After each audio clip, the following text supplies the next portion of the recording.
Broadcasting to you live from the Orion spiral arm of the Milky Way galaxy, the solar system, planet Earth, North America, the United States of America, somewhere out there to be pseudo-specific.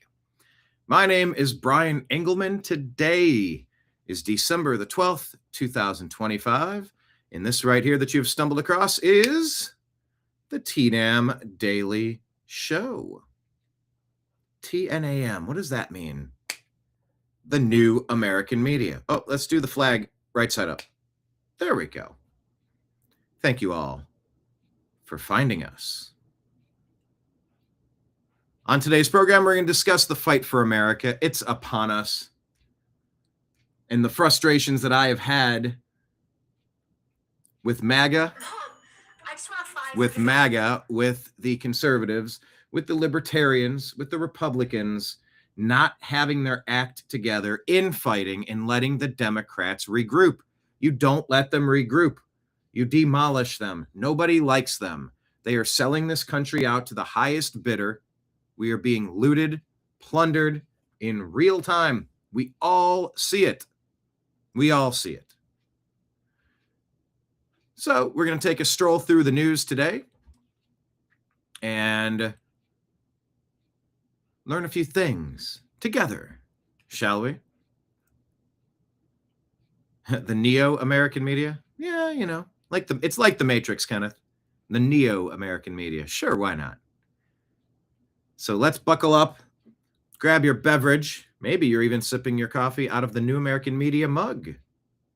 If you want one, let me know. They're on Venmo, $40. Shoot me a Venmo along with your address. It'll include $10 worth of shipping across the continental United States, and you too can have a black, white, and red all over mug.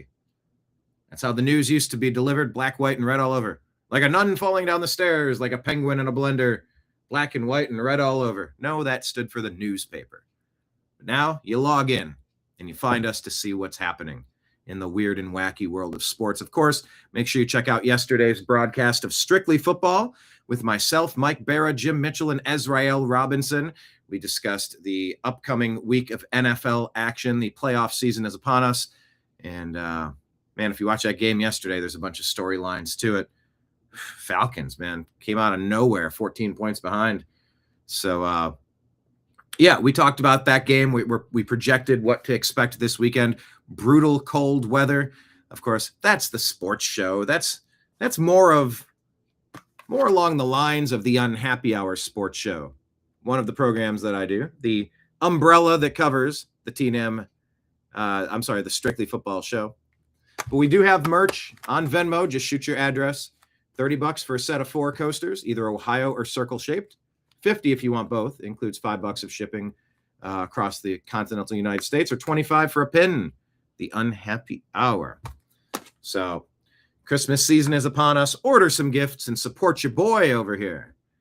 So without further delay, let's get into the TNAM Daily Show right now.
Your guide to the truth, the new AmericanMedia.com.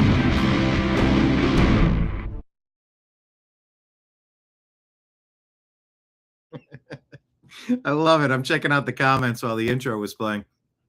By the way, hit like, hit subscribe, however you're watching us today. Share the show with a friend. If you're watching on YouTube, press that little confetti button or the hearts button or the hundreds button.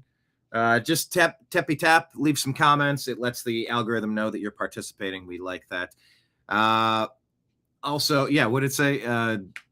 Kenneth, where did it say? Kenneth says, I have a mug. Now I just need a hug. Marion, there you go, Kenneth. You know, such a supportive group of people. We appreciate you out there in the TNAM universe. Yeah, but definitely share the show with a friend. Make sure you're following us in all the places the New American Media exists on. Where's it at? Instagram. There we go at the bottom of the screen. Instagram, Facebook, Truth Social, Rumble, Odyssey, Twitch, Kick, D-Live, Locals, and YouTube at the New American Media. We're on Telegram and Signal at TNAM and TNAM Chat. We're on X at American_Media_, and subscribe to our podcast at The Agree to Disagree Show on Spotify and Apple, as well as the Unhappy Hour Sports Show. Of course, as I mentioned, it is Christmas season, and there are ways that you can support your boy over here. We have donation links. You can sign up on Patreon to become a monthly subscriber. That's always fantastic. Patreon.com/The New American Media. It's also pinned at the top of our X account for easy access. We also have a free link. Every one of you that enjoys our show, please sign up for our free link on Patreon. Should the powers that be at Google, YouTube, or Instagram, Facebook, Meta decide once again that they don't want you to hear the truth, find us on these alternate platforms. Free account. Should things go sideways, we'd probably post every show on Patreon to our subscribers there. Also, you can subscribe as well on YouTube and Rumble. It's a monthly thing. There's different options, different pricing plans, as well as Rumble rants and super chats. That's where you peel off a couple $20 bills, a couple $5 bills, a couple singles. I'm out here dancing for my living. You know, if you like how I dance, peel off a couple of the, make it rain. Make it rain. So yes, we got merch, we got subscriptions, then we got one-time donations, all available there, as well as the three places that don't really take fees, which is awesome. That would be Venmo, Cash App, and PayPal if you wanted to throw something at us to support the New American Media and the TNAM Daily Show. Who are we kidding? We all know it goes to Nimbus anyway. It goes to his monthly injections and his special food and his kitty litter. You know, don't worry about me. I got mouths to feed, and sometimes they yap and you can hear them off screen like they did yesterday during Strictly Football. Check out that show. So yeah, we are battling for America, but MAGA's never been more divided. It's just all sorts of, well, it's complicated. And maybe one of the reasons why it's complicated. Where's my full screen? I don't have a full screen option. I guess maybe, hang on, let me change this. Let me try this. Why is it? I don't have a full, okay, I guess that's the full screen option. That's weird. So be it. Well, part of the reason why the movement is divided is because one of the biggest leaders was taken out. You know, we some of us weren't around, some of us were around when JFK was exploded on TV for us to watch. Charlie Kirk really rattled a nation to its core. And there's so much back and forth about it, whether it's Tim Pool or Candace or Erica or go down the list. Nobody's satisfied. Nobody believes we're getting the truth. Nobody's comfortable with the investigation. And now this happens. Benny Johnson shares. Charlie Kirk's alleged assassin, Tyler Robinson, appears in court for the first time. Benny describes him as smiling, laughing, demonic, evil, and sick. Make it quick. So let's take a watch here. Tyler Robinson now as the attorney steps away for this preliminary hearing. We've got an all-star lineup of guests ready to break down what happens during the day today. Let's go first of all to our correspondent, Matt Finn. He's outside the courthouse in Provo, Utah. Set the table for us, Matt.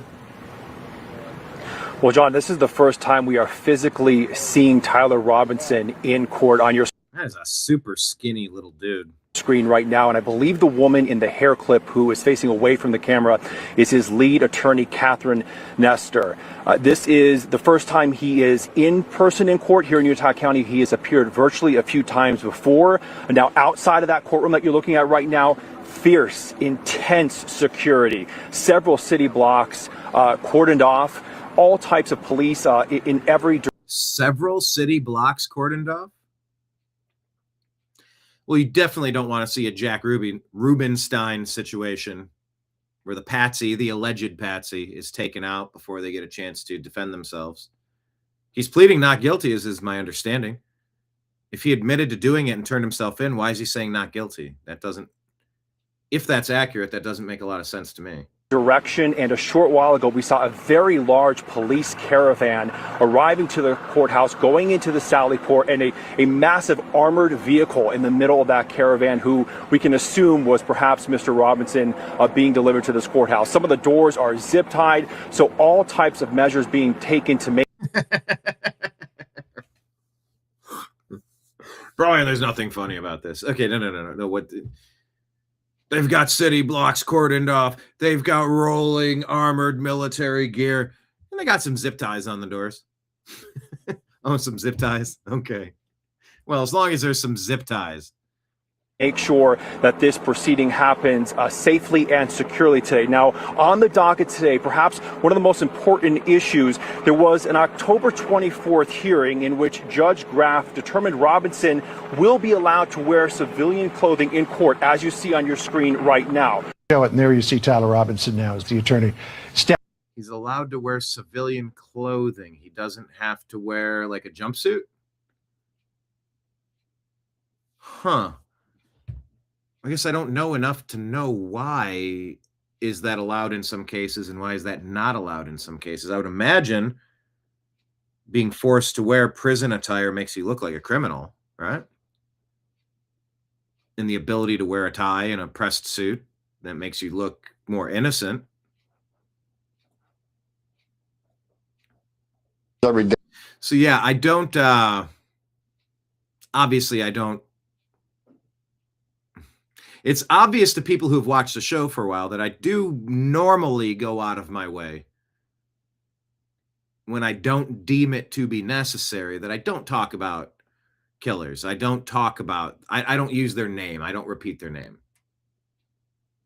Typically, usually. But in this case, we all know who's been accused of taking out Charlie Kirk. Speaking of taking out, Tom Homan confirms 62,000 kids have been found, taken out of hiding, that were brought across the border under the criminal Joe Biden. This is from the Tom Homan headquarters. Oh, my Lord. Yeah, on Friday, I looked at the numbers. There's over 62,000 children found by the Trump administration. Children that weren't even being looked for under the Biden administration. President Trump saved over 62,000 children's lives.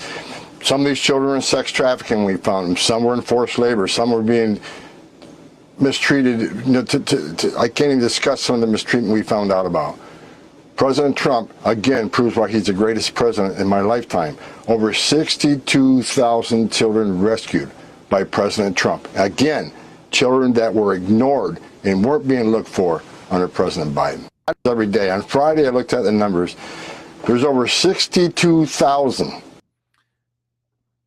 So while MAGA remains divided in infighting, maybe we should be focusing on the accomplishments.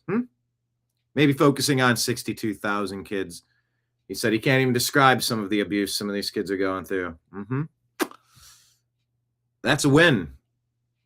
But, you know, you got Indiana not redistricting like all the Democrat states have done for no good reason other than they were allegedly bribed or paid campaign contributions to not do so. You have piles and piles of judge appointments that the Republicans will not push forward and will not get approved. It's almost like that Republican Party is working against President Trump. And it just makes you wonder what comes next after Trump. What comes next? What would come next? Well, anything good? I don't know. I just don't know what would come next after President Trump. You have a little bit of time right now. You got a brief window of opportunity. So maybe this is the time to be crushing instead of spinning your wheels. 62,000 kids found, many being mistreated and abused. We voted for that. So here's the Charlie Kirk hearing. This is inside the courtroom. Transcript of that hearing. The second is the state's motion to amend or clarify the publicity order, commonly known or referred to as the gag order. And finally, the motion for limited intervention and request for notice of motions to close, seal, or reclassify, and which has been filed by the media organizations and by counsel who are present today. So as we begin, the first part is we'll begin by addressing the October 14th audio recording and the October 24th transcript. This portion of the hearing will be closed so that I may hear from the parties regarding which portions of the recording, the record should remain sealed.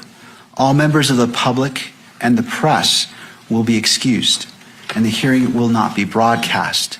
This is because I need to hear what should or should not be sealed or protected, and it would not benefit to have everyone listen to what should be sealed. And so after I've heard argument, we will invite all parties or the public and the media to come back in, and the hearing will resume transmission. We will then take up the motion for limited intervention, followed by the state's motion to amend or clarify the publicity order. Yeah, so what's the comment here? How come we were all able to watch Johnny Depp's hearing? People are saying the judge is good and that they're fans of the judge right now, so far. We don't get to hear the full truth. None of it should be sealed, is what other people are saying. Wanting justice, of course. These portions, the last two portions, will be open to the public and to the press. After hearing argument on all three matters, I will take a brief recess and then return to issue my ruling today. We will then stand in recess. So at this point, we'll go ahead and excuse the public and the media, and it is the court's order that transmission be terminated temporarily. Your Honor, we have one request with respect to the closed hearing. May I be heard on that? Yes, counsel. Thank you. Richard Novak for Mr. Robinson. Mr. Robinson has some immediate family members who are present, his father, his mother, and his brother, and we would ask the court to permit them to remain in the courtroom during the closed portion of the hearing. To the state. My only concern with that, Your Honor, is that we're going to be talking about court security measures, and I don't know that we'll have to go into a lot of detail about that, but I do have concerns about those issues being discussed in public. All right. Mr. Novak, do you have authority that supports allowing them to remain in a closed hearing?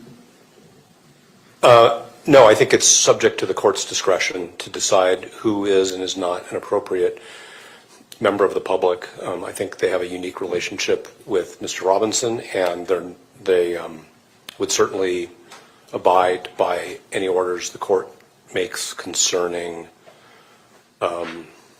disclosure of what is discussed in closed session. But obviously, it's up to the court. Thank you, Mr. Novak. I'm going to rule that they will be excluded as well. It is just given the nature and the sensitivity of it, I believe it is appropriate to treat all parties in the public equally, though I do recognize their relationship with Mr. Robinson. Thank you for your request. All right, we will go into the closed session. Thank you. So they are battling. You know, they're saying Epstein files all over again in the comments. I want to hear it all. No seal. Candace is right. They're lying, says Healthy Gut Girl. Gotta have luck, says all of a sudden everyone has a career as an investigator and a prosecutor. Yeah, they all graduated from Candace University. Yeah, I'm of course Not a fan of keeping any of this stuff redacted. Let it out. You know, if there's a couple of things that they want to keep close to the vest for security purposes, for operational security, okay. But what I don't want to see is I don't want that to be used as a catch-all to make sure that we don't get access to the rest of it. Show the whole damn trial. We had to watch his damned execution on TV. I sure as shit want to see the trial on TV. Make it all out there. Make it all public. Put it all out is what I say. So that's happening now. Well, that was, from yesterday. All right, this is pretty cool. Sometimes as I'm scrolling through the stories, look, I got to mix it up. You got to have a little bit of fun. We got to have a little bit of seriousness. So this happened in Boston. Newlyweds are walking through Boston after their wedding and they encounter this. Do you hear this? They're playing the fife. They got their flute. I don't know if that's added after the fact, actually. Look at this. It's like some sort of reenactment.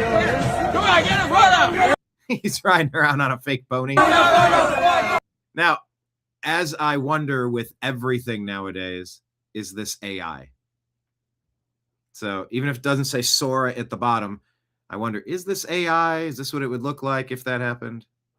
Yeah, I want the founding fathers back. Yes, thank you, please. So is it AI? I don't know. It could be because AI looks this good now.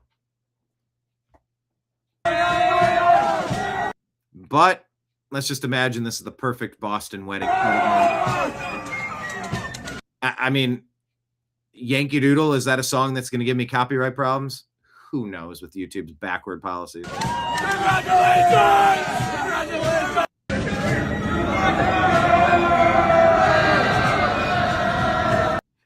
I assume they were doing some sort of reenactment. So I'm going to take a moment to enjoy that moment, whether it's fake or not. Although, like I said, I got to get an answer to that question because I am curious. Lake Leon talking about the judge and Charlie Kirk. That's how leaks start. Yeah. And that's how mistrials occur. You hide things, then they get released, and then it's like you can artificially tank. You can artificially tank something by releasing stuff you're not supposed to. Like that's part of the game, how things are played sometimes. Anyway, let's keep it rolling. Independent journalist Nate Friedman visits an unrecognizable United Kingdom asking, who's funding this? Tommy Robinson responds with an answer. This is London. This is how many mosques are around me. This is what the sign looks like when you get off the train here. These are the advertisements you see. This is what it looks like when kids get out of school. This is what the political candidates look like. This is what it's like walking through the grocery store here. The UK has become unrecognizable, and that is why I traveled thousands of miles to come here, to find out why and how this happened. Did the UK truly fall, and do they want to do this to our country next? Through my street interviews in this Yes, it has, and yes, they do. It's a global caliphate. Episode, you will learn exactly why this happened. People warned me that I could get arrested or worse making these videos, but the truth needs to come out. Welcome back to the Nate Friedman Show. If you look at this building, it's huge. It covers the whole... Is there music here, or is this just the sound of the city? ...whole street. This giant Islamic center is connected to the mosque. Hey, how's it going? Looking to interview people in Whitechapel. Can I ask you a question? And how many people attend this mosque, would you say? In the Jummah to Friday, around 10,000. 10,000? Yeah. On one day? This is the busiest mosque in the Europe. In all of Europe? All of Europe. Wow, I didn't know that. One of the busiest and one of the biggest. Okay. Few millions people come every year in this. Few million per year? Few million per year. That's awesome. Worship. That's great. All right, well, I appreciate it, because my point was that... Yeah. I'm just doing interviews outside. No, I'm not going to interview my hair. Yeah, we're not doing it inside. We're doing it outside. Bro, everything's on record. This is a school. Right, I know. I'm saying outside. But you're doing it in front of the entrance. I didn't mean to. Okay, I didn't know it was a school. On the other side, no Okay, problem. you got it. I appreciate it. Now, the East London Mosque, the one we just went into, received an official warning from the Charity Commission after losing £1 million in an investment. I love how he frames it.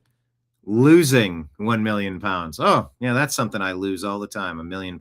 The mosque put their funds. Although after Thanksgiving and Christmas, I feel like I have to lose £1 million, but I'm not the only one. Into an NHS-approved supplier and lost all the money. Now, the takeaway from this story is that this mosque can lose $1 million and be completely fine. Yep, no big deal. Lose $1 million. Sure you did. This mosque also hosted a charity fun run that was open to men, boys of all ages, but girls only under the age of 12. That sounds curious. Adult women and older girls were explicitly excluded. Why did the UK let this in? Because why? And who's really funding it? I sat down for an exclusive interview with Tommy Robinson. There's about 14 mosques in Whitechapel that I counted, about equal number of churches. Who's funding these Qatar, big mosques? Qatar and Saudi Arabia. And then whoever funds it dictates which form of Islam is being promoted in it. Qatar own Barclays, Sunni or Shia, own Harrods, own the ports in this country. They pump £750 million into radicalisation in Europe. Qatar are a big problem. Qatar need ending, as in their influence needs ending. The influence they have over our politicians in our capital city and the money and infrastructure and economy needs ending. This is London.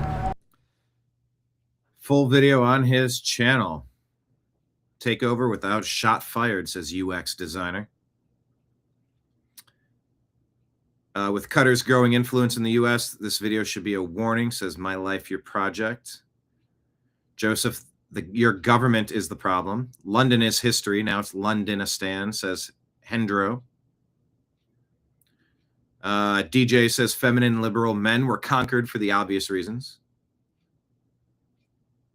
JT Photo says Canada. Canada says hold my beer.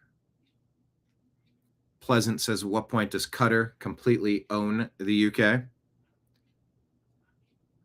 I mean, you want to see what they're trying to do in America? Watch what's going on in Europe. That is exactly the game plan of what we're doing. Let's bounce over here to Stephen Miller on Fox, talking about, well, what happens if we get rid of these illegal aliens? What would change in America? Not only is the first generation unsuccessful, again, Somalia is a clear example here. Not only is the first generation unsuccessful, but you see persistent issues in every subsequent generation. So you see consistent high rates of welfare use, consistent high rates of criminal activity, consistent failures to assimilate. But this shouldn't be a surprise, Will. It's just common. And it's not a failure to assimilate. It's an intentional decision to not assimilate. I'm not going there to become part of the culture. I'm going there to change and take over their culture. Take as much as I can from their culture. Steal from their culture. Rob their culture. Pirate their culture. Pirate their resources. Steal their funding. Take. A bunch of locusts going through field after field after field, devouring everything that you're allowed to devour. Kenneth said, London. London, exactly. London is London.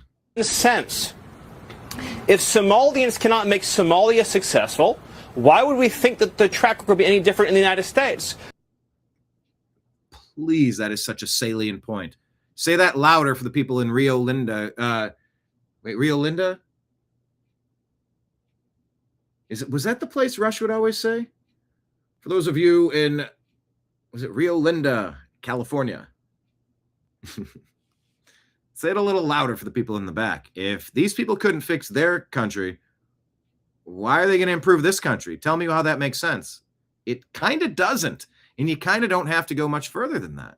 Go third world country by third world country.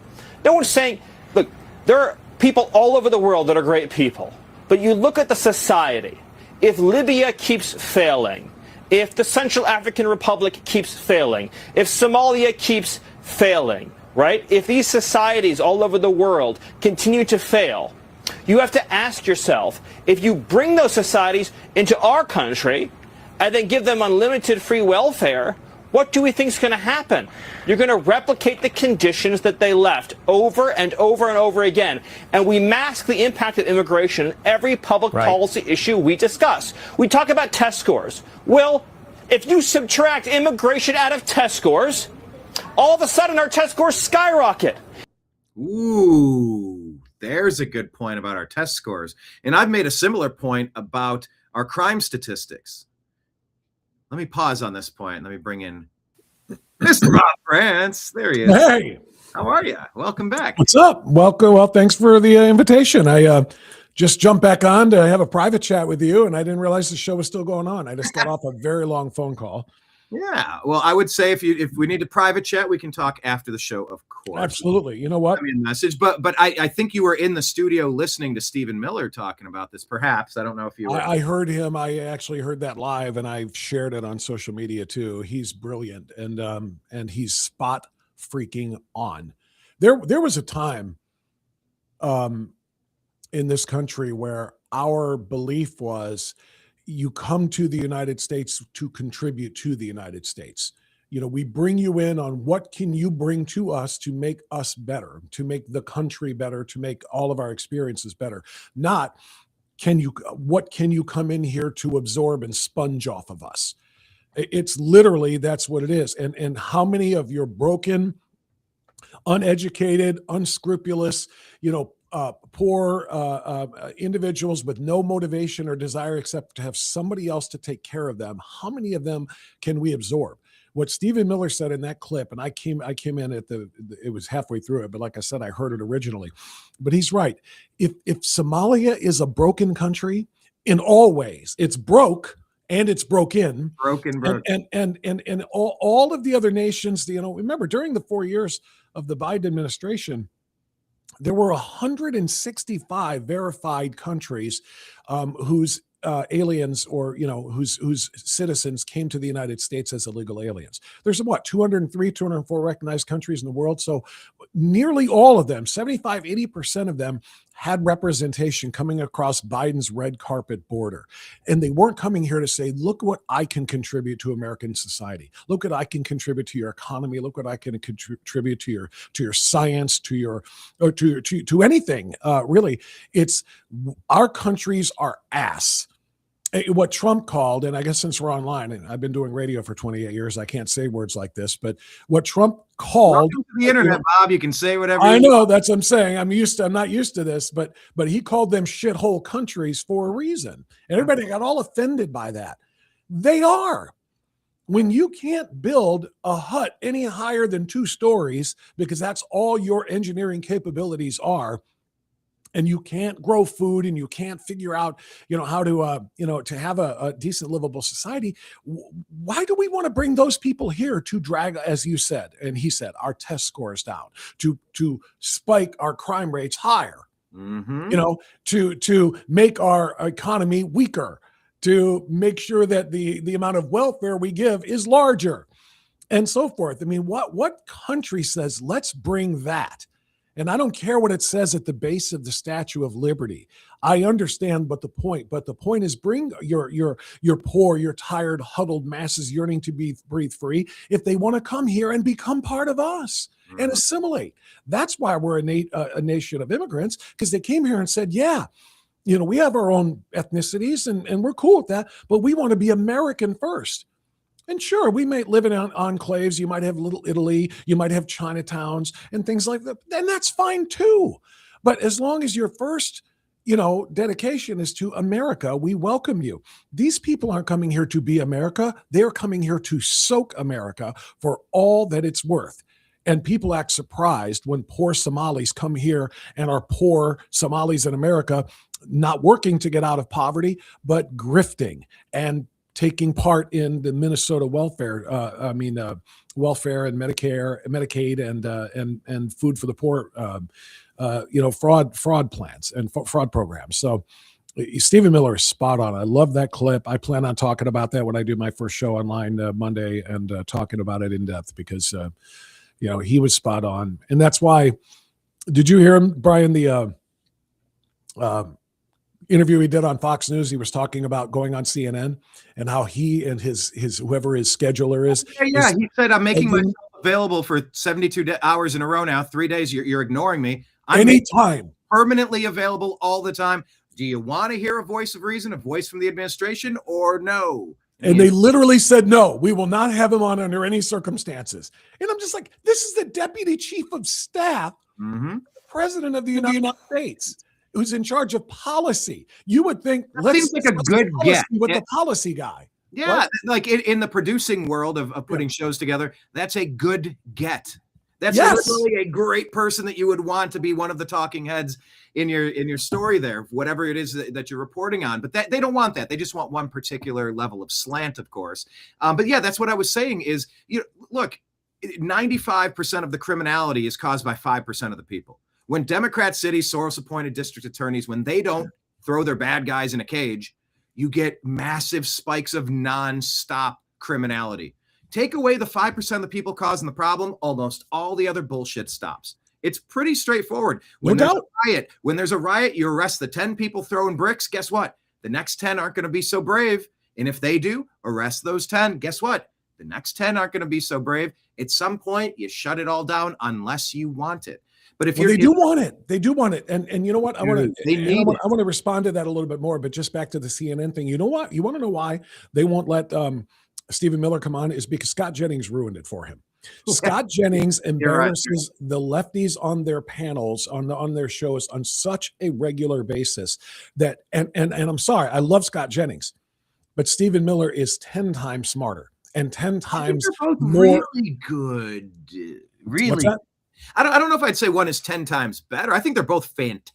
But they are. But what I mean is Stephen Miller is so much better at exposing and embarrassing. Scott is professional and fact-based, and he's got all of the information, but he's like, he'll say it in a way, he'll embarrass them in a way that it doesn't sound mean-spirited, and Stephen will come right on and say, you're stupid, and here's why. And he'll have all the facts and blah, blah, blah, blah, blah. But the point is they can't even handle Scott Jennings fact-checking them. Stephen Miller comes in with everything that you just played on that clip and so many other things. They'll be sitting going, we don't have any further questions, because they can't dispute or refute what he says. That's what I love about the guy.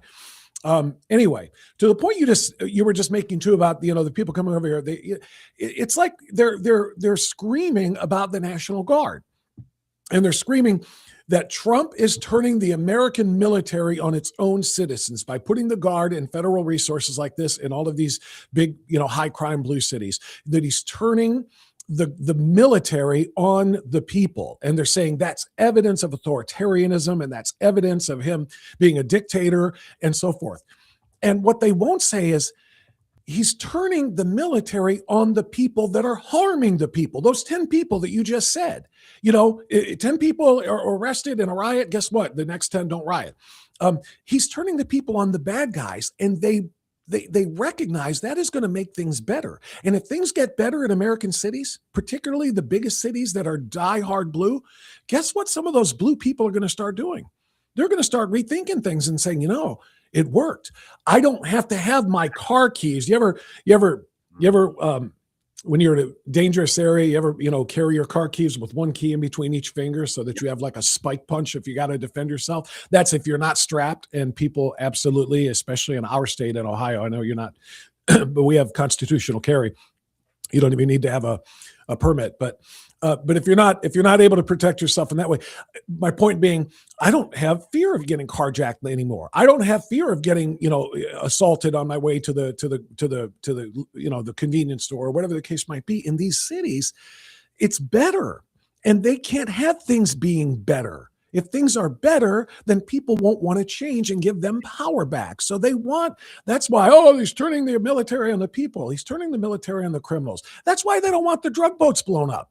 You think give a rat's ass about the Nicaraguan and Venezuelan drug boats are speeding to the American shores and getting vaporized? Do you think they care about the people? You know, some of those might be fishermen and all this other. They don't they just know that the drugs are stopping.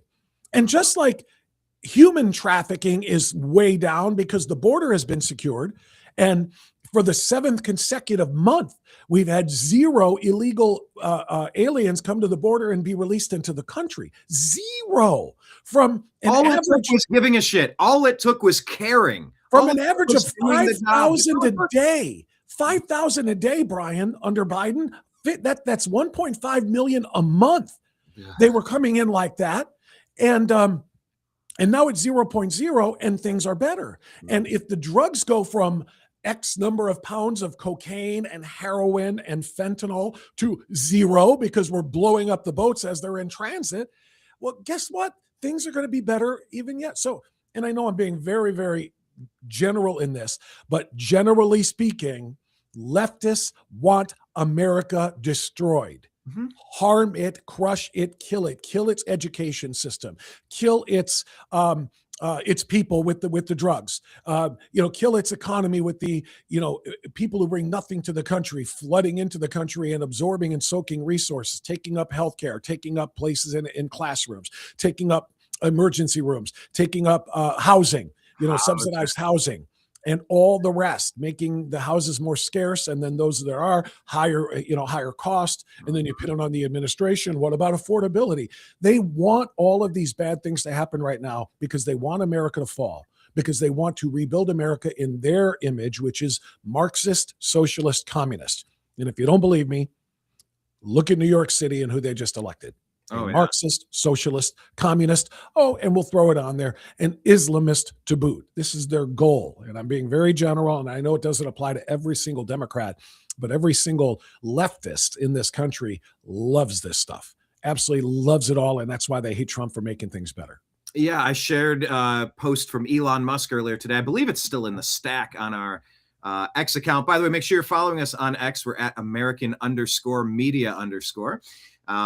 But yeah, I responded to something that Elon said, and I said, yeah, Elon, this is their plan. It's called the Cloward and Piven strategy. Glenn Beck and others for decades have been telling you, collapse the system, get massive entitlements, destroy the economy, erase what was there. You must destroy. Democrats are destroyers, Republicans are builders. Now, it's also been said the Democrats are the party of bad ideas and the Republicans are the party of no ideas. It's not always entirely accurate, but Democrats are well known for terrible ideas. But yeah, the goal is Cloward and Piven. Overwhelm it with a massive welfare state you can't fund, collapse it, and then rebuild it in your Orwellian hellscape image that you want. We're literally seeing an example of that right now.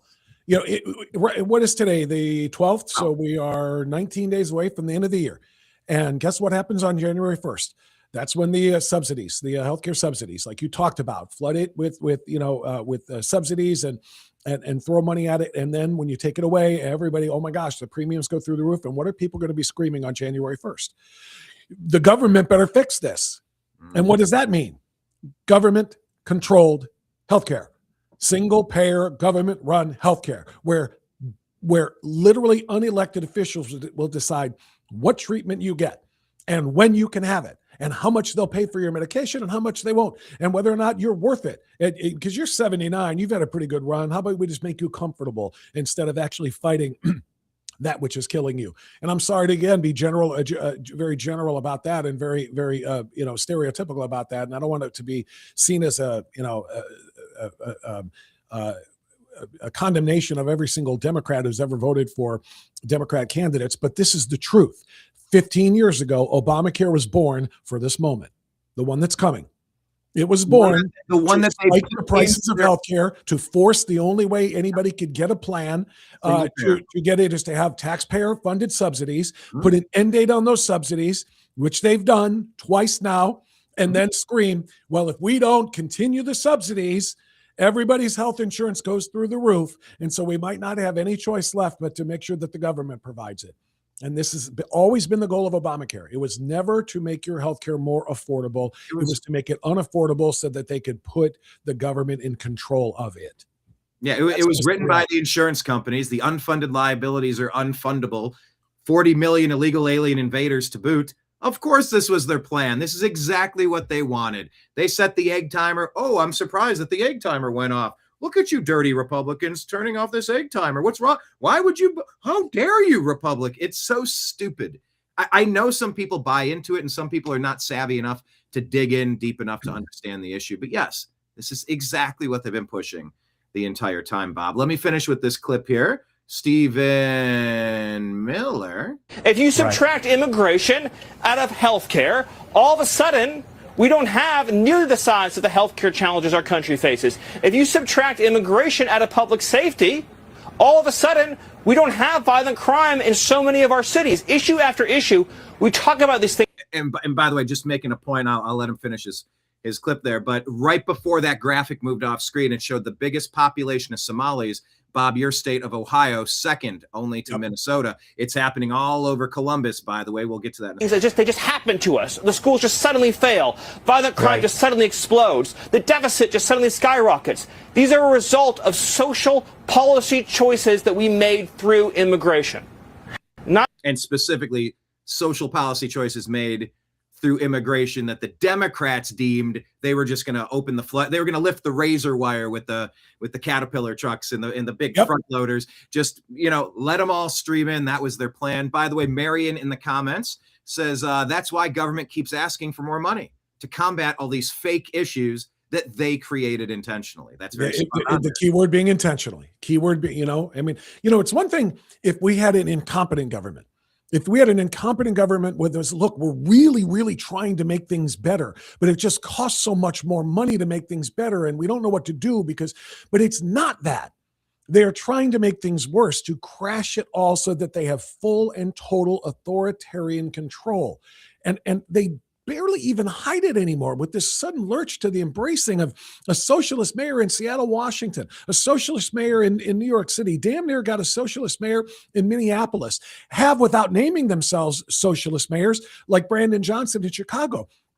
Not to mention the number of socialists who are actually in other offices, including members of Congress, and at least one in the Senate, two, but Warren doesn't bill herself as one the way Bernie Sanders does, but they're in lockstep all the way through. So they don't, for people who don't understand collectivism, and if they don't understand what socialism really, really is, and how socialism and communism are literally two branches of the same tree, do not let them fool you with the modifier. Well, no, I'm not a social. I'm a democratic socialist. Big freaking deal. That means nothing. If you believe in taking from the collective and then letting the government dole it out just enough for everybody to survive, which means everybody eventually doesn't have enough to survive and they starve to death, which is why more people have died from famine and starvation under socialism across the world in the last century and a half than any other time in human history. If you don't understand what socialism really does, learn it, study it, and then you'll understand why you have to do what Brian and I are doing, which is fighting it every step of the way. Absolutely, Bob. Danette says, all great points, but these were all strategized into existence. If we all stopped participating and went back to cash, things would change. We're trying to figure out what is the path forward, Bob. And right now, the title of today's show is The Fight for America is Upon Us, while MAGA, conservatives, Republicans, and libertarians bicker and divide. It's Charlie Kirk, and it's Erica Kirk, and it's Candace Owens, and it's Tim Pool, and it's all this additional stuff. It's Indiana not redistricting, despite the fact that every blue state has done it to the maximum capacity. The Republicans are failing. The Republicans aren't appointing the judges. The Republicans, you go down the laundry list and you go, this is such an inept party. I don't know what it looks like to get out of this mess. Is there a way to get out of this mess, Bob? Are you optimistic? Are you like where are you at? Where's what's your pulse? What's the pulse of Bob France saying? Are you optimistic, frustrated, angry, tear it all down? Like, what are you feeling in a general, seeing the forest, take a few steps back and look at it? Yeah, I don't know if I can do all of that because each of those individual things you just said brings a different emotion in me. You know, I'm frustrated and angry at part of it because of what people like Candace Owens and Marjorie Taylor Greene have done, which is stab the party in the back and intentionally sown division, trying to break up the unified coalition of America First conservatives, trying to break them up specifically and intentionally. I feel like they were plants from the beginning. And I'm not saying that with hindsight 2020. I have always criticized on my program. I shouldn't say always. There were a few times she said some things that I agreed with, but I've been very critical of Marjorie Taylor Greene. Candace Owens, same thing. I praised her for a while when she was putting on the show to get ourselves inside the tent. But once we found out she was lighting fires in there, I mean, I was onto her very, very quickly. And what she has done now is infuriating. And you know, there's a movement now to block her, you know, block the grift, literally just defund the grift by shrinking her numbers.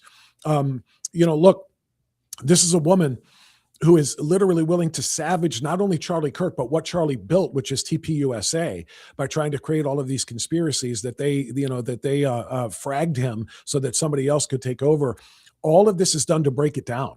TPUSA has done more good for this country in the last 10, 11 years, you know, since Charlie Kirk built it, than any other organization I can say, including the National Democratic Party, or Republican Party, the RNC.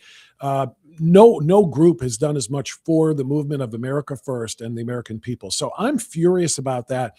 And as far as the rest of it, we're not even into 2026 yet. I'm not throwing away the idea of winning the midterms. I feel like it can be done, but it will take a reunification, and that means casting out those who have been, essentially informers. You know, they've infiltrated the mob. These are Donnie Brascos who came into the RNC with the intent of taking it down. And that's probably not the best example because it makes us the bad guys, but you understand the point. We've been infiltrated, and so it's going to be a lot harder. But here's the deal: if we don't get our act together and win the midterms, it's over. It's all over, because the last 2 years, and I'm not breaking any new ground here, you know it, you've said it, so have a lot of other people, but the last 2 years of the Trump administration, which would have been and should have been the complete implementation of the agenda that he won by an overwhelming margin on, is all done, because the Congress will do nothing but investigate and then impeach. First Trump, then his, members of his cabinet, and the investigation impeachment thing will literally take up 2 years easily. So nothing will be done. And when nothing is done for the economy, and when nothing is done for the people, and when nothing is done that was a part of that agenda, and things get worse for people, they're going to say, well, damn, that we screwed up in electing Trump. So JD Vance can forget about it. Marco Rubio can forget about it. And then they take the White House in 2028. And so what happens then? They've got the trifecta. They've got the House and the Senate and the White House back. And they do what we are too much of a cowardly party to do. They nuke the Senate filibuster, and they make sure they never lose power again. They create 2 more states. They create 4 more senators, all far left. Stack SCOTUS. They add 6 more members to the Supreme Court. Note it. They will not stop and go to 11 to try to, no. They will go to 15 members, and the Democrat president, we're going to let Gavin Newsom or somebody appoint 6 Supreme Court justices so that we will never, ever get a favorable court ruling again.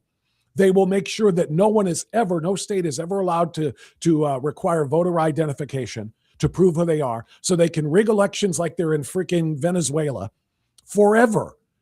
So I'm not, this sounds completely apocalyptic, and I know it, and I'm sorry, but I'm telling you, it's freaking real. If we lose the midterms, the wheels are starting in motion, and they will pick up speed very, very quickly toward the end of the republic. We are never guaranteed this republic. That's why Benjamin Franklin answered the woman who said, well, what do we have? He said, a republic if you can keep it. And guess what? Here's the real shit of it all. It would be on our 250th birthday that it died. Yeah. I have a quote hanging in my upstairs office from Ronald Reagan saying, freedom is never more than 1 generation away from extinction. We didn't pass it to our children in the bloodstream. It must be fought for, protected, and handed on for them to do the same. Yeah, a republic, ma'am, if you can keep it. But as far as the GOP, the Republicans, the anti-Democrat party, I mean, the comments kind of shows it. Marion says, I agree with that statement, Bob. MTG and Candace, ugh. And then Candace is like, yeah, well, we can't silence others because we don't like their opinion, monetarily or otherwise. Candace voices an opinion of distrust that we all share with the government. The economy is already predicted to fall in 18 months. Maybe so. Just to respond to that one, Candace didn't voice disagreement with the government. Candace is in business. For Candace, two agendas. Maybe she was referring to MTG. I'm not entirely certain. It just said because as you probably know, Candace has been one of the most popular podcasters in the country. She rose to number one in the past couple months. But she literally, since she took the track of TPUSA killed Charlie Kirk, Erica knew about it. Mikey McCoy knew about it. And participated in it. And all of the most vile, disgusting, horrific things that she has said over the course of the last 3 months made her the number one podcaster. And as you know about monetization and you know about how these things work, she's making millions off of it. Millions. So she doesn't have I'm trying to hold the government accountable bone in her body. It's not about a government accountability or government complaints or anything else. She's in business to make more money for herself, and she doesn't care who she burns to do it. And I'm sorry, but there is evil living in this world. Evil has a face, and evil, I believe, is the face of a lot of people, one of which is Candace Owens. Absolutely. She is willing to sell her literal soul to the devil in exchange for many, many, many, many pots of gold. Lake Leon says MTG having her picture with code pink in Stand with Palestine tells you everything. 100%. And he includes, and they will put he agrees here, and they will put every GOP member in prison forever. Yeah, I used to broadcast my show when I lived in Los Angeles, broadcasting to you live from FEMA Region 9. Just like, I'll see you in the gulags. Like, we're all ending on a train car to somewhere bad, some FEMA camp, if we don't get this figured out. Obama, I mean, God, he's been sort of in control for his 2 terms of 8. The Biden term of 4, that's 12, and he was running the deep state for the 4 of 17 of the last year. The last 17 years have been Obama driven with the deep state. I mean, 100%. we're all headed to a FEMA camp if we don't change this. And you know what? As far as how to stop it, I mean, we obviously have to be louder, and we have to be truly unapologetic. And the name of my show, Unfiltered. We need to be unfiltered. We need to be uncensored. And we need to be unapologetic in calling all of it out, fighting fire with fire. Guess what? It is not racist. I just did a video on this in my truck yesterday or day before, whatever. What I do, if you're not following me in my socials, find me at Strictly Speaking with Bob France on pretty much all the socials. And I do a recurring thing called Bob France Road Rants. And I keep my camera mounted in my truck, and whenever a thought occurs to me, I just kind of bust out. And I went out on one about Islamophobia. Florida just declared CARE, the Council on American Islamic Relations, and the Muslim Brotherhood foreign terrorist organizations to stop them from owning land in Florida. The governor of Texas just did the same thing about a month ago. Those are crucial, obviously, very, very important. And people, oh my God, what about the separation clause? The separation of church and state. How can you deny people who are just trying to practice their faith from opportunities and blah, blah, blah? Islam is not a religion. Islam is a political entity. Islam's goal is not to practice their peace privately and without getting in the way of anybody else. It's to take over the world. Their goal is an Islamic caliphate ruled by Sharia law, in which everyone is indeed on a prayer rug facing Mecca 5 times a day, or they're being killed. You will either convert or you will be killed. I'm not breaking new ground here. My point being, we're not allowed to say those things because we're going to be called racists, bigots, and Islamophobes. And as I said in my video, fine, call me an Islamophobe, because I am one. Phobia means fear. And if you don't have a little bit of fear about the millions of people coming into this country from the Middle East, from Somalia, from the Middle East, and from Northern Africa, coming to this country with their Islamic intention of taking over, not assimilating into American culture, but replacing American culture with Islamic culture. If you're not afraid of that, then you don't know what it is. How do we make more people afraid of that and therefore willing to fight back and push back against that? other than saying the truth. We've got to stop being so cowardly and afraid to say something that somebody might, it's like the woman in Kentucky who was testifying, their state representative, who said, I'm really not happy that I have white skin most days because it comes from a point of privilege. She hates having her white skin, and she influences young children. It's Stockholm syndrome. She Yeah. absorbed the bullshit. The I call out the wimpy white women all the time. The wimpy white liberal women. They are. Well, we're calling them awfuls now. We're calling them awfuls. Affluent, white, liberal, or female liberals. Awfuls. AWFL. We missed the U, but that's okay. But you're right about that. But my point being, I went on there and I on my video I said, I'm proud to be white. Now, in most circles, that would be white supremacist. Doesn't matter if a black man says, I'm proud to be black. You should be. And if a Hispanic says, I'm proud to be a Latino, you ought to be. And guess what? If a Somali says, I'm proud to be a Somali, you should be too. But don't come into my country and try to harm my country when you do it. Point being, everybody else is allowed to say that except for white people.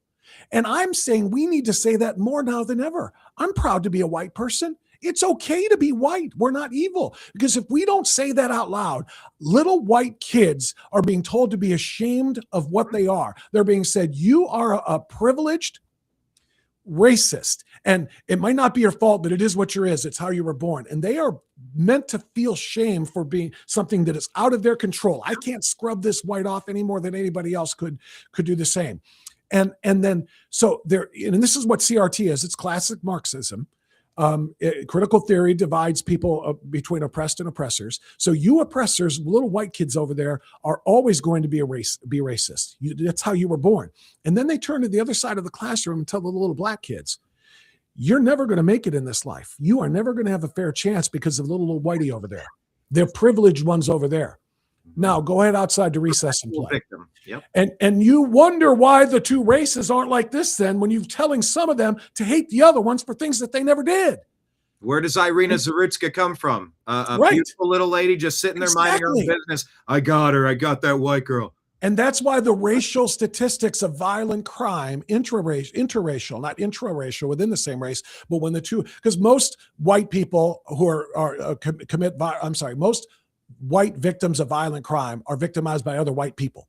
And most black people who are victims of violent crime are victimized by black people because most crimes occur within the communities in which you live. And that's the simple.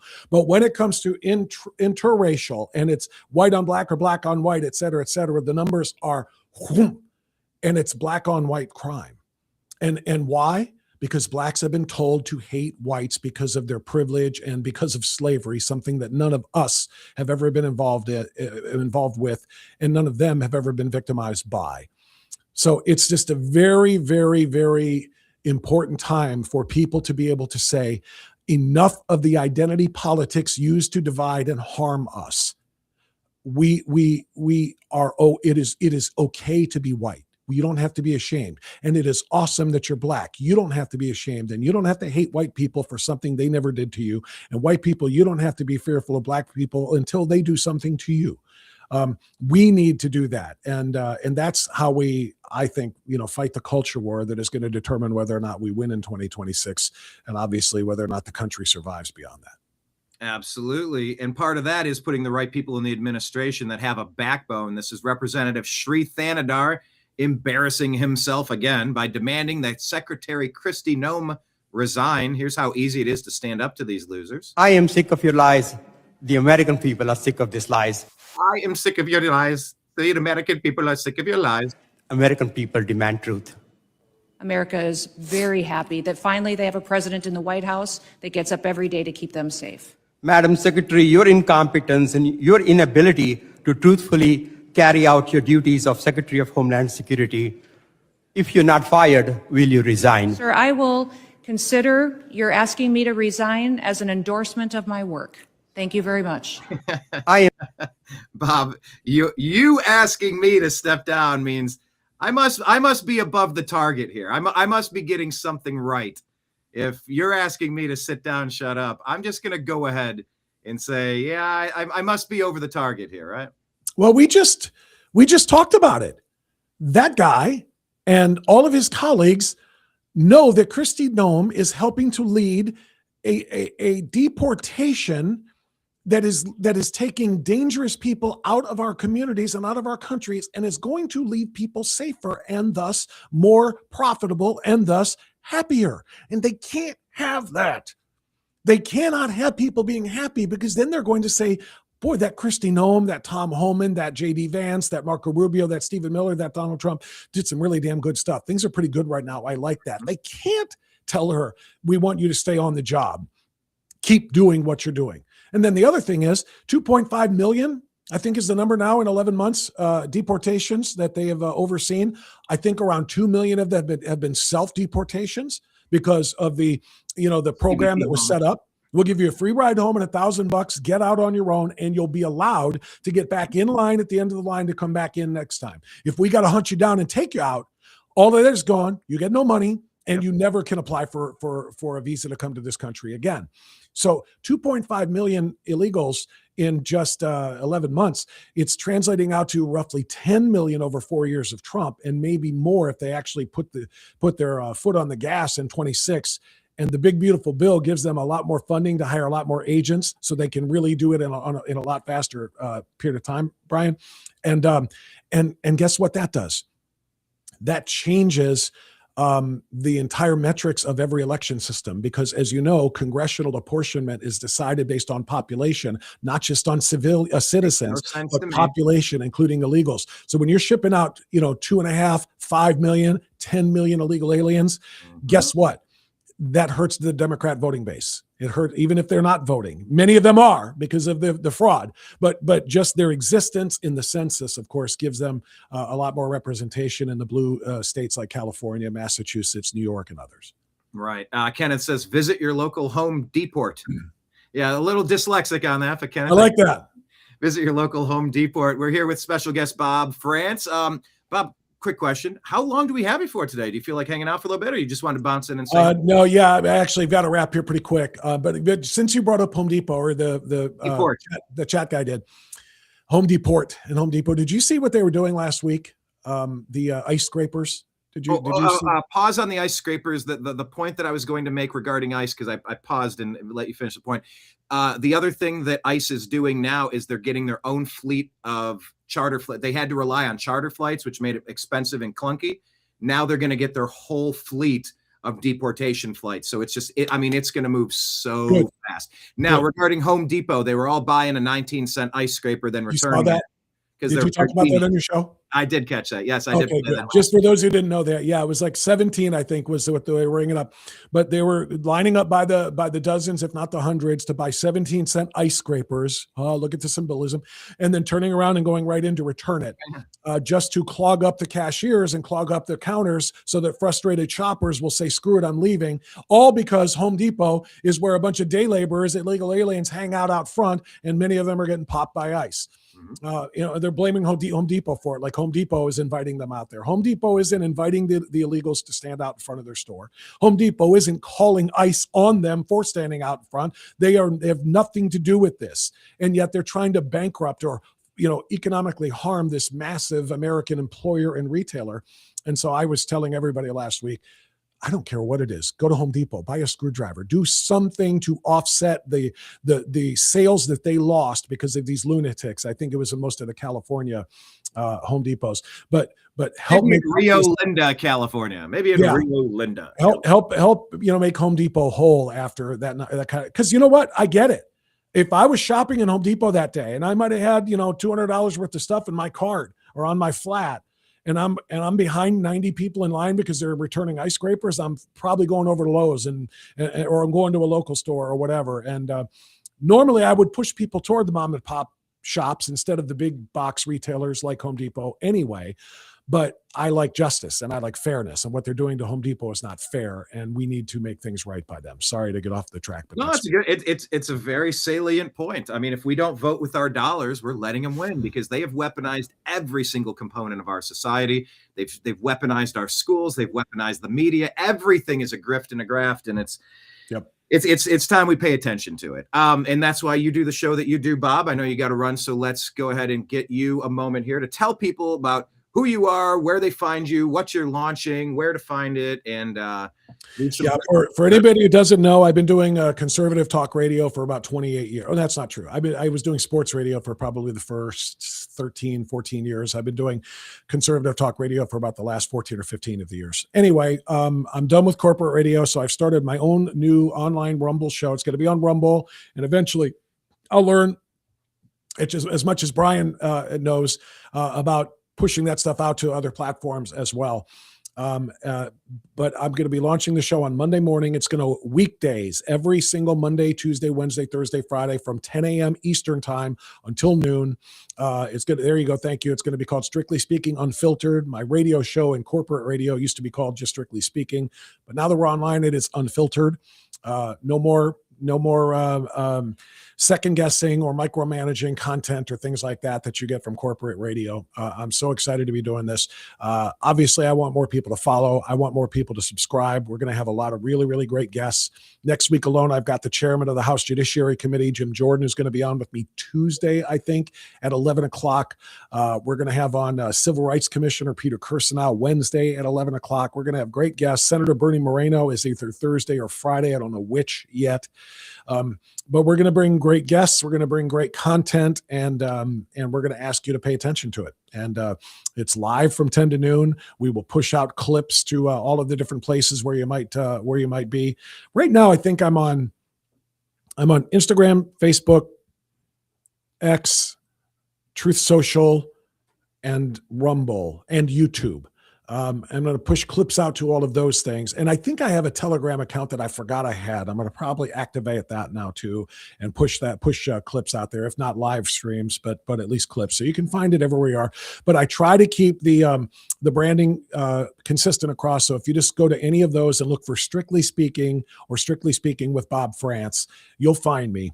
And please give me follows and let's fight this fight together. You know, our strength is in our numbers. The more of us there are fighting for what it's going to take to keep the republic that Ben Franklin warned about, the more of us that are fighting, the better our chance of winning. And that means informing and educating people who simply don't know any better because of the lies told by the mainstream media and their Democratic benefactors. So that's what we're doing. Monday morning, 10 o'clock on Rumble, Strictly Speaking with Bob France, Strictly Speaking Unfiltered with Bob France. And I hope to see a lot of the Brian Engelman and Unhappy Hour. What do you got? Strictly Football, Strictly Sports, Unhappy Hour, Agree to Disagree. All of your big media empire that you have of shows. I hope people will all tune in. Yep, Strictly Football, the New American Media, the Unhappy Hour, the TNAM Daily Show. We've got a bunch of them, Bob, because I have more interests. I got to take a break from the politics, except as a Cleveland sports fan, you go to Cleveland sports, you go, I need a break from Cleveland sports. I'll go back to politics. It's so bad. But the problem is they let politics into our sports. They did. And then that's why I walked away from the sports. People got mad at me because I was being the anti-ESPN, the anti-Kaepernick, the anti-woke sports bullshit. And then people were mad at me. Oh, you're talking about it too much. Why are you being all political in sports? I go, they're being political. They brought it in. Shut the hell up. Don't sully my sports with your liberal bullshit, with your deep state bullshit. Keep it somewhere else. Well, Muhammad Ali fought for rights. I'm like, fine, say it and shut up. But can we just focus on the sport? Well, you talk about it too much. I'm only replying to ESPN that's hitting us over the head every day with ABC, ESPN, Disney propaganda. Yep. So yes, I know. I felt the same frustrations you have, but I'm still pushing through because I love the core of sports, egalitarian, hard work, dedication. Yep. You learn so many important life lessons. I love it. Totally agree. And I hate that I've walked away from the things that I loved. I mean, sports has been such a huge part of my life. I mean, I've been in sports radio. I've worked in the NFL. I've worked in the NBA, and I've worked in Major League Baseball. I have a huge history of it and love it. And I played college football. So it's very hard for me to walk away from those things. But there are principles on which I stand. And if I'm, through my talk, pushing people to watch games and generating revenue for leagues that are just pissing on us. I have a problem with that. I don't like steering people to Major League Baseball because of what baseball did.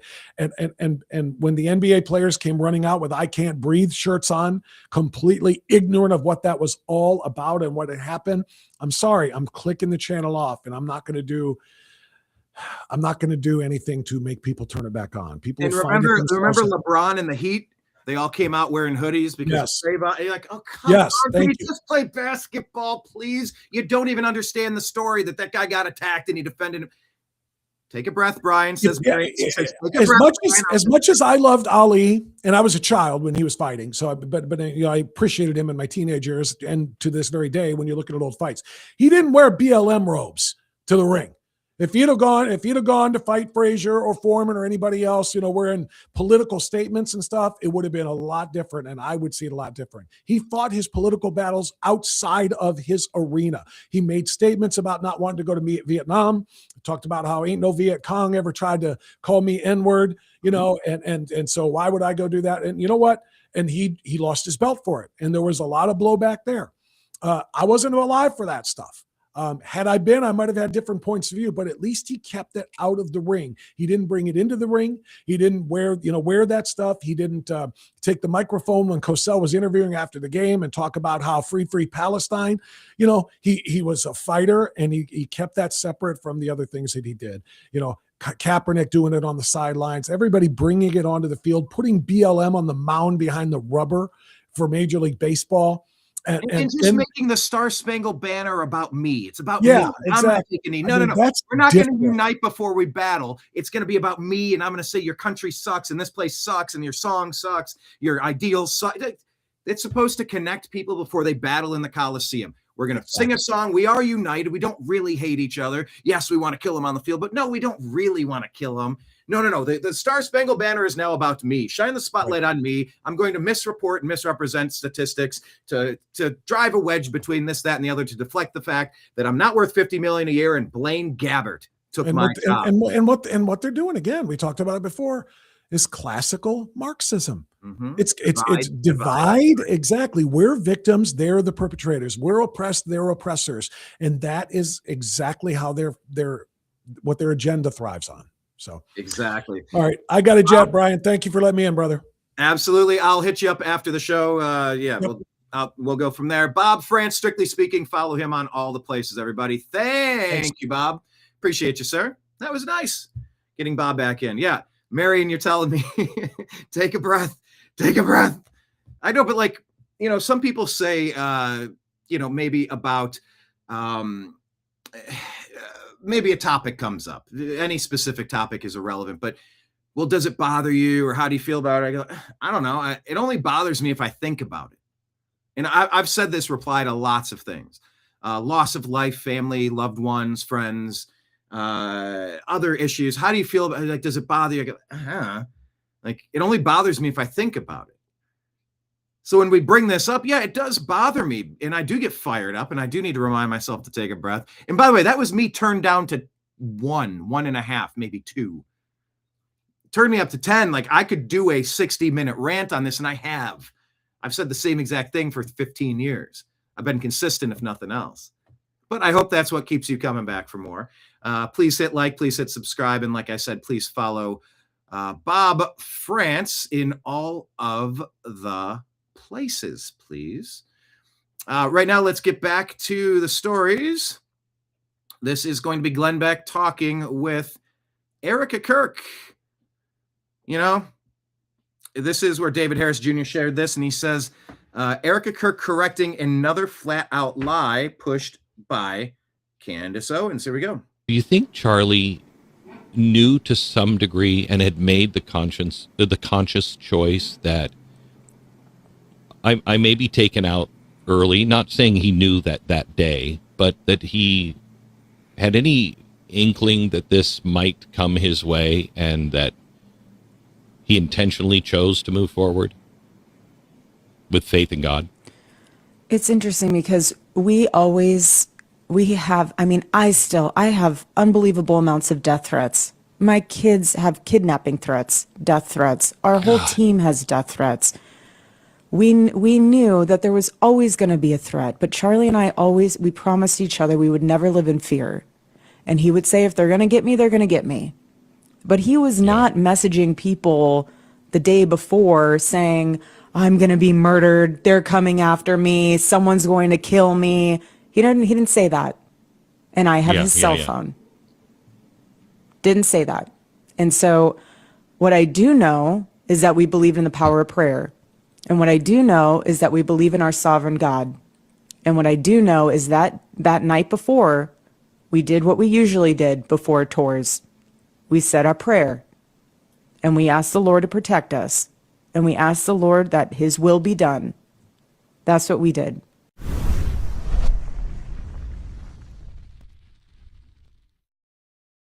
In that direct, Do you think Charlie knew? Automatic playing. That directly addresses what Candace was out there saying, something contrary to that.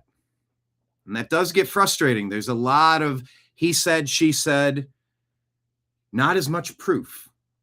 Not as much proof with it, though.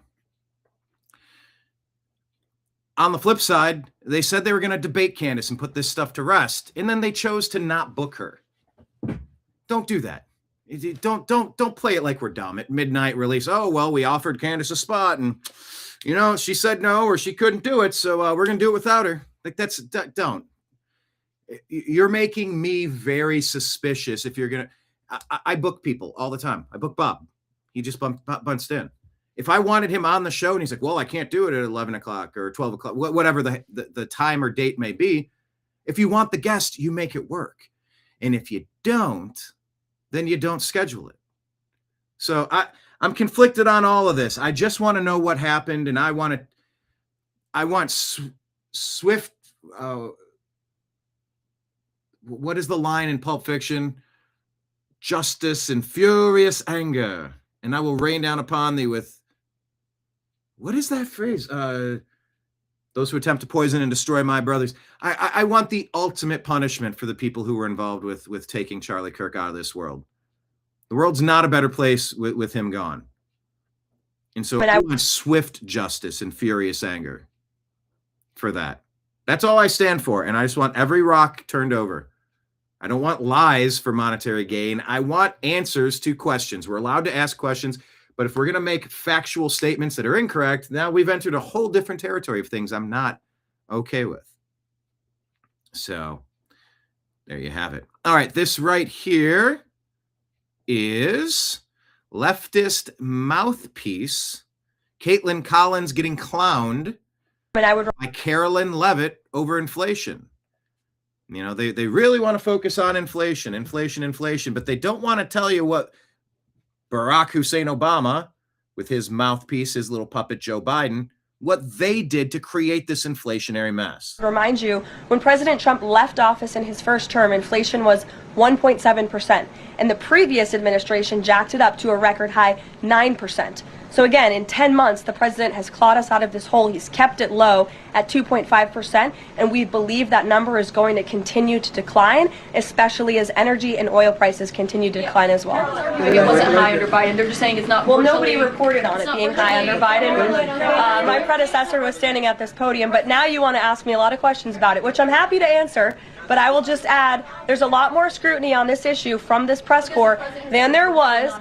Well, and the previous administration said that too. My predecessor stood up at this podium and she said inflation doesn't exist. She said the border was secure, and people like you just took her at her word, and those were two utter lies. Everything I'm telling you is the truth, backed by real factual data, and you just don't want to report on it because you want to push untrue narratives about the president. And I would remind you, when President Trump left office in his first term, inflation was 1.7%, and the previous administration jacked it up to a record high 9%. So again, in 10 months, the president has clawed us out of this hole. He's kept it low at 2.5%, and we believe that number is going to continue to decline.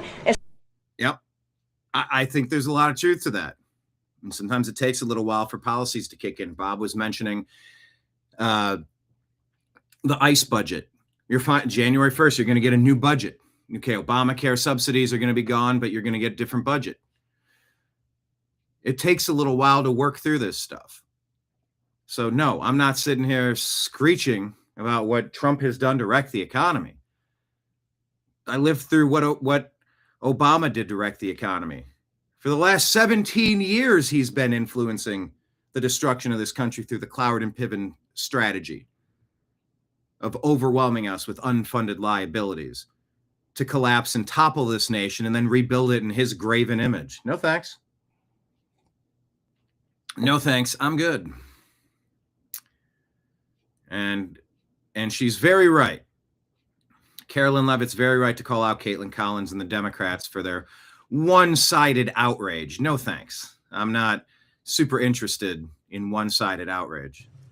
Here is Benny Thompson, Representative Benny Thompson. Stephen Davis says, this is how people view the cold-blooded ambush-style attack and murder of our servicemen. Take a listen. Remember the two National Guard members that were executed? That was in D.C., yeah? Listen to how Benny Thompson describes this. NCTC reference the unfortunate accident that occurred with National Guardsmen. Unfortunate accident that occurred with our National Guardsmen. Unfortunate accident. And killed. You think that was an unfortunate accident? I mean, It was a terrorist attack. Wait.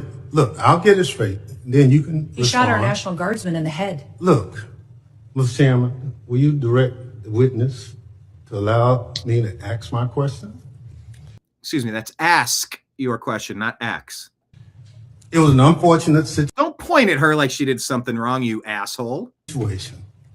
But you blamed it solely on Joe Biden.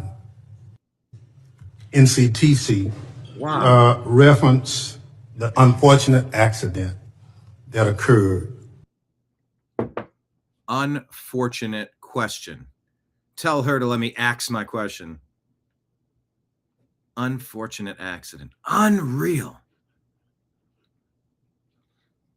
Unreal. You know, maybe it was a Freudian slip, huh? Fox News reports on this. A miraculous discovery. Catholic woman in the Philippines discovers her family's Bible. That's Bible for those of you in Rio Linda, California. Survived a fire that burned nearly all of her belongings. Take a look. Much music. Take the music off. Everything around there appears to be burnt to a crisp. Kind of wonder why this is being filmed. Is a film crew by, I don't know if this was sent in, Viral Press. I don't know what it is. But the house that burned, and there's the Bible. Everything else burned. I mean, it is melted around it. I mean, it doesn't look fake per se.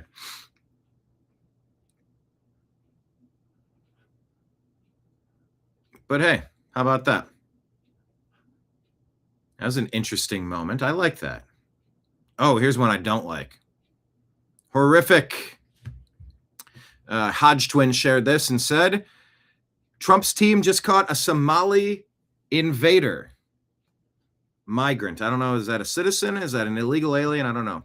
Trump's team just caught a Somali who was charged multiple times with child R and kidnapping after Minnesota let him walk free. Pam Bondi says a double Rist walked out the door.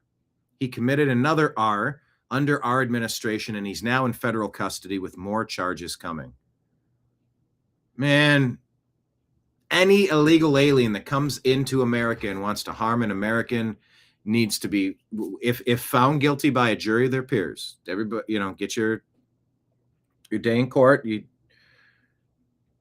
If found guilty that a foreign invader came into America and harmed an American, and you're found guilty, you string him up in the public square and you let him stay there until the vultures take care of the rest. Put it on pay-per-view. Leave it as a reminder that you don't come in here and mess with our people. You defend our people against demons like this. Don't have the guy's name. Okay, I had to ask the question, is this a skit? I don't know.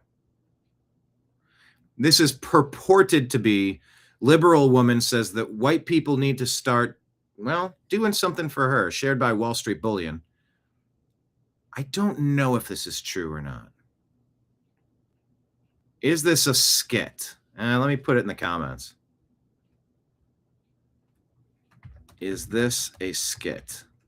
Because it almost feels too absurd for so many reasons that will become obvious to you once I play it. Take a watch. That black woman would have spoke to you if you paid for her groceries. Instead of a hi, if you said hey, can I cover your groceries? I think you're a really beautiful woman and I'd like to make your day better. We're living in late stage capitalism. Things are expensive.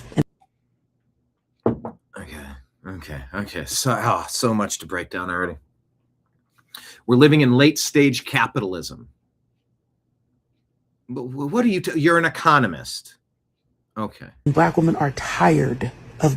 Okay, black women are tired. What distinction did you? Why did you need to make a distinction? Every woman is tired. Every man is tired of the inflation. What causes inflation? Oh, the monetization of trillions of dollars by the Federal Reserve banking cartel. Maybe it doesn't have to do with white people or late stage capitalism. Maybe.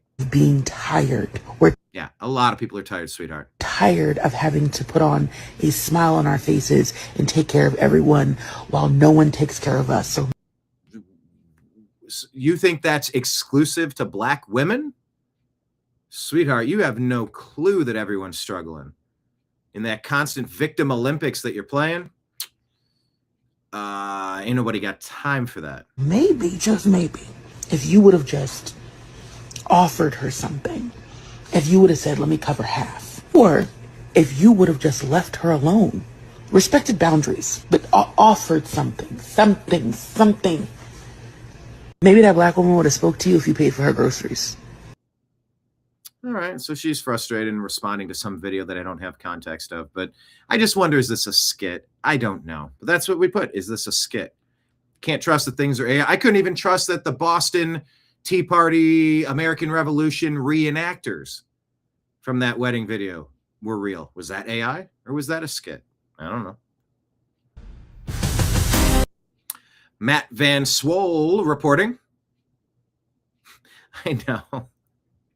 Marion, yes, the comments write themselves. She hasn't missed many groceries, has she? Lake Leon, we ain't in no ways tired. Kenneth talking about the previous case of that illegal, that Somali, illegal or legal. How is it that these people are committing crimes and walking free? Can we arrest some of the judges already? Yes, please. Lake Leon, BS, that would be $1 million grocery bill. Well, to be fair, she wasn't saying about her. She was saying about some other black woman that somebody must have said something to. Like I said, I don't have the context. It feels like a skip, but that is a very large woman talking about needing groceries. And it's just a little too on the nose, as Scott Adams would say. By the way, Scott, do we have an update on Scott?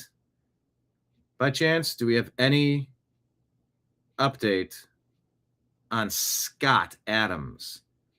Did he do a show today?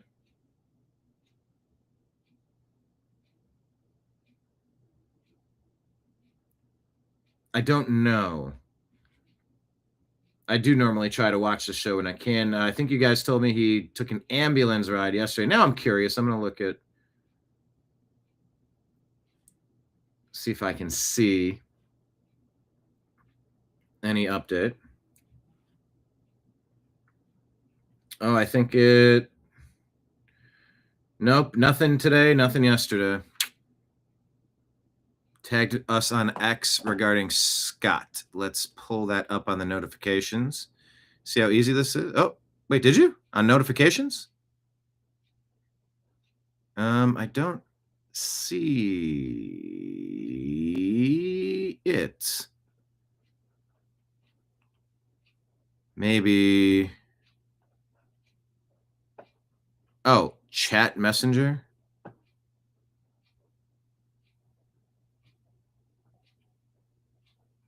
Okay, can I click it and share it? There we go.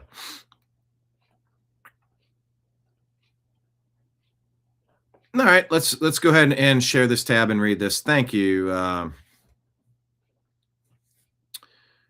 Thank you for sharing this, John. Scott Adams medical update for those of you interested. He says, I'm still in Kaiser Hospital, day 2. Haven't pooped in 4 to 5 days and lost all ability to control my lower body since yesterday. Ugh. I don't know if this is permanent or if it is growing. My legs have feeling and reflex, but I have no control over them except the slightest toe wiggle. This is mostly worsened from since yesterday, but my leg numbing condition started over a month ago. I don't know if the cancer or the constipation has caused the paralysis, and I don't have a doctor in charge as far as I can determine. See, this is so terrible. How do you not have our medical system? I've talked about this before, how you're almost just tempted to say, you know, I'd rather just expire in a ditch. I don't even want to ever go back to a facility. Maybe that's being a little dramatic. Maybe that's not fair. Maybe that's like, oh yeah, you say that now, but no. And look, let me tell you, I've had some solid care in my life. I've needed reconstruction. You know, and I've had some good experiences, but you just hear so many horror stories. It's just a damn shame, honestly. But he's saying he doesn't even have a doctor in charge as far as he can determine. You should have that determined. Kaiser has a rotating group of doctors on call, and they only do drive-by doctoring depending what day it is and who's on vacation. See, that's not, you need a point of contact. Scott did an MRI and CT scans and blood tests, but have heard no diagnosis. Nor do I know when I will hear results or from whom. See, this is madness. I only know I need one more MRI because the lower back one revealed no obvious cause.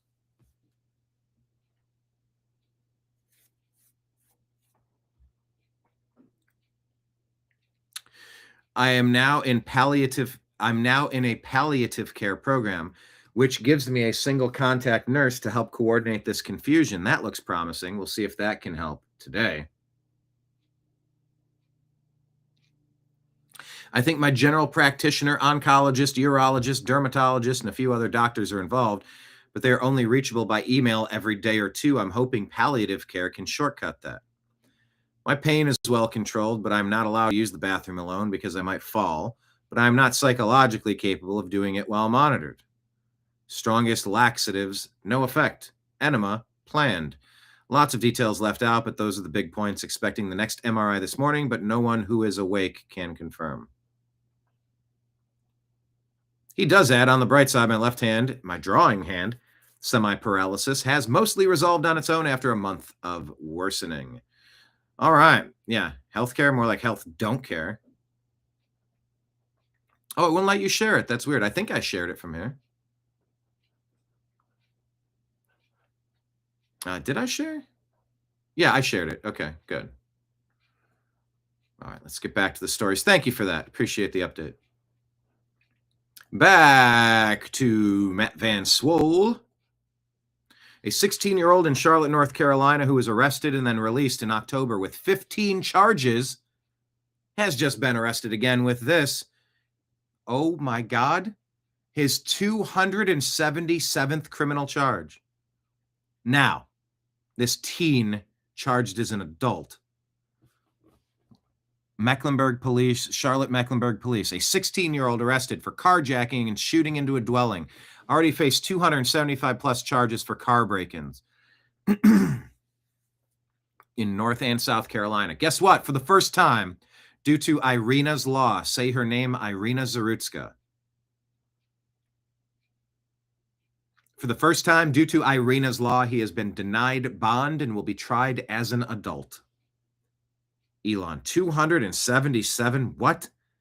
Lil Human's Big Impact says, Irina's murder was gruesome and beyond heartbreaking. Nothing can lessen that. One good thing born from her tragedy is Irina's law.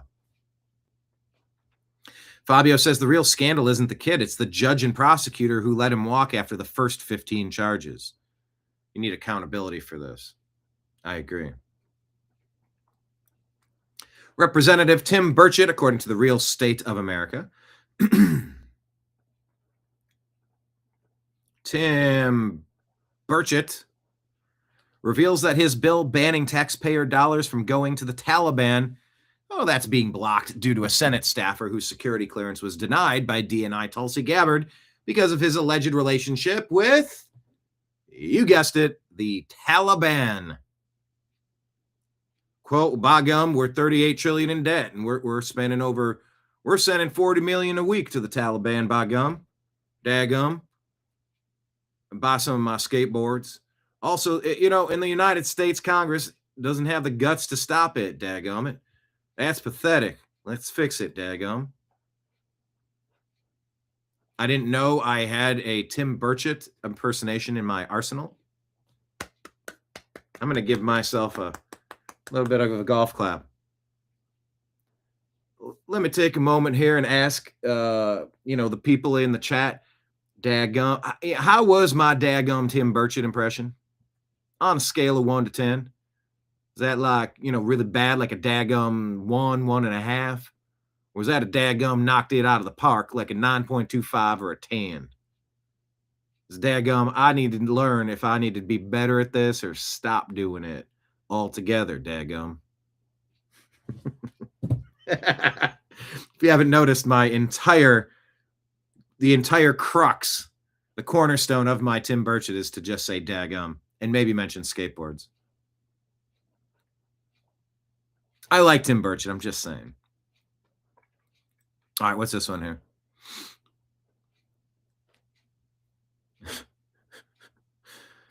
Candace put this out and says, Candace 19 is spreading. To stay safe, please believe the $1 billion campaign of social media influencers.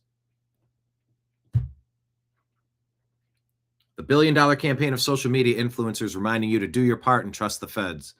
Don't go max, get the vax. It was a lone shooter on a roof with a magic bullet. We're all in this together. Ian Carroll laughs and says, pretty much. Candace, you still have an account?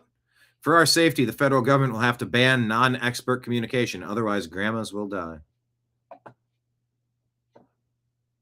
Now, it is kind of funny, but I want the debate. I want her to ask them directly the questions that she has. Indeed, prayers up for Scott Adams. Prayers for competent staff, medical prowess, strength, healing, if it be the Lord's will. Amen. I do enjoy Scott Adams' program. All right, here's Candace saying she can honor Erica Kirk's request that she stop with the lies. As long as... I'm frustrated, obviously, for a lot of reasons, but Erica's that's now being teased, the interview with Barry Weiss, it's being termed a town hall. And Barry is obviously just a Tel Aviv agent. Her entire background story, her rise, her studying in Tel Aviv, her family ties, the hand of Midas pulling her through the ranks a la Jeffrey Epstein. Despite her sub-average intelligence, she's not interesting. She somehow becomes a chief over at CBS News.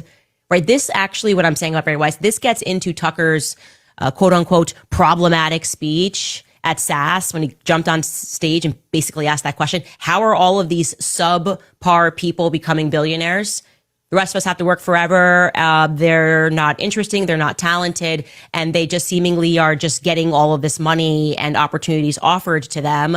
This is clearly not a meritocracy that we're living under. It feels more like, and I'm saying this, more like a cartel. Okay. Barry Weiss is actually one of the people that we should study when it comes to being unimpressive and just getting handouts anyways. It's like welfare. I feel like she's on welfare. Like we all have to work and she gets promoted. And she's going to be unimpressive in this clip because that's her default. She can't even convincingly ask the prepared, loaded question that she is going to deliver to Erica. Or axe the question as the previous clip played where she was talking to that guy was Benny Thompson was talking with Kristi Noem. He had to axe instead of ask. And this question, like I said, has likely, by the way, been reviewed and marked up by lawyers, but she still is not even convincing, despite having it ahead of time, in this delivery. Take a listen. The podcaster Candace Owens, okay? At one time, a friend of Charlie's, at one time, an employee of Turning Point. She has been one of the main peddlers of these conspiracies, and she is making a huge amount of money on it. She is building her business off of these lies. What do you want to say to her and the other people that are putting these lies out into the world right now? Okay, hold on. What lies? Define the lies. Surely not everything is a lie. Let's be clear, please. But they're not being clear. This is a piece of propaganda. Not against Erica, not against Barry Weiss, but like this is clearly super loaded in non-specific. I want specificity. Sentence by sentence, call them out and debunk them, sentence by sentence. Unfortunately, they're not doing that. Stop. That's it. That's all I have to say. Stop. So this is just, to me, I'm going to also let you know, they pre-recorded this. Obviously, I told you this yesterday from about 11 o'clock to 4 p.m. I have sources just everywhere, CBS News, the people that were in the audience I showed you were emailing me, and they had to do multiple takes because Barry wanted to read a prompter. These questions were pre-submitted, okay? And I would like to respond to this loaded question. What would you like to say? The podcaster Candace Owens, and I'm not even going to address this repeat talking point about people making money, except for the people that have actually made off of all of the money, millions upon millions of dollars. But this is the new thing. It's like if you keep doing what you were already doing in podcasting, or keep doing what you were already doing and doing ballistics on YouTube, if you catch a bunch of views, they want to convince you that like you wake up and you turn into a millionaire. Building her business. What are you talking about? I already had this business. I was already at top of the charts. Okay, I said I wasn't going to talk about it. I actually did because it's so ridiculous. No, you weren't at the top of the charts until this happened, I believe. Let me check on that. Okay. But she says, I'm lying. And Eric responds, and her answer to what do you want to say to the podcaster Candace Owens who is lying is stop. So Erica would like me to stop lying. And I would like to honor that. Okay. I can only honor that if Erica is more explicit in terms of what I have lied about. What did I lie about? Air it out. I'm frustrated, obviously, for a lot of reasons, but Erica's that's now being teased, the interview with Barry Weiss, it's being termed a town hall. And Barry is obviously just a Tel Aviv agent. Her entire background story. Okay, I think that reset right there.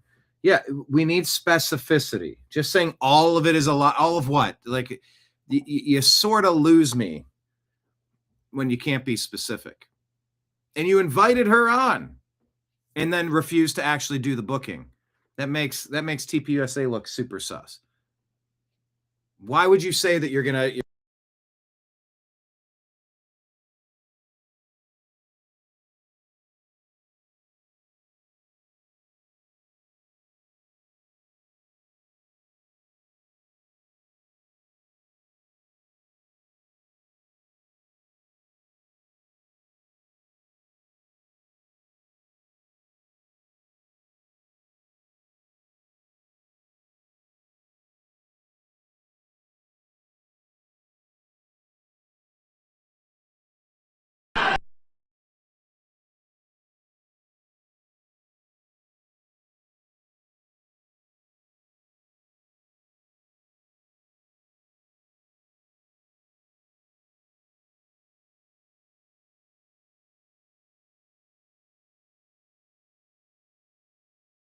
I don't know.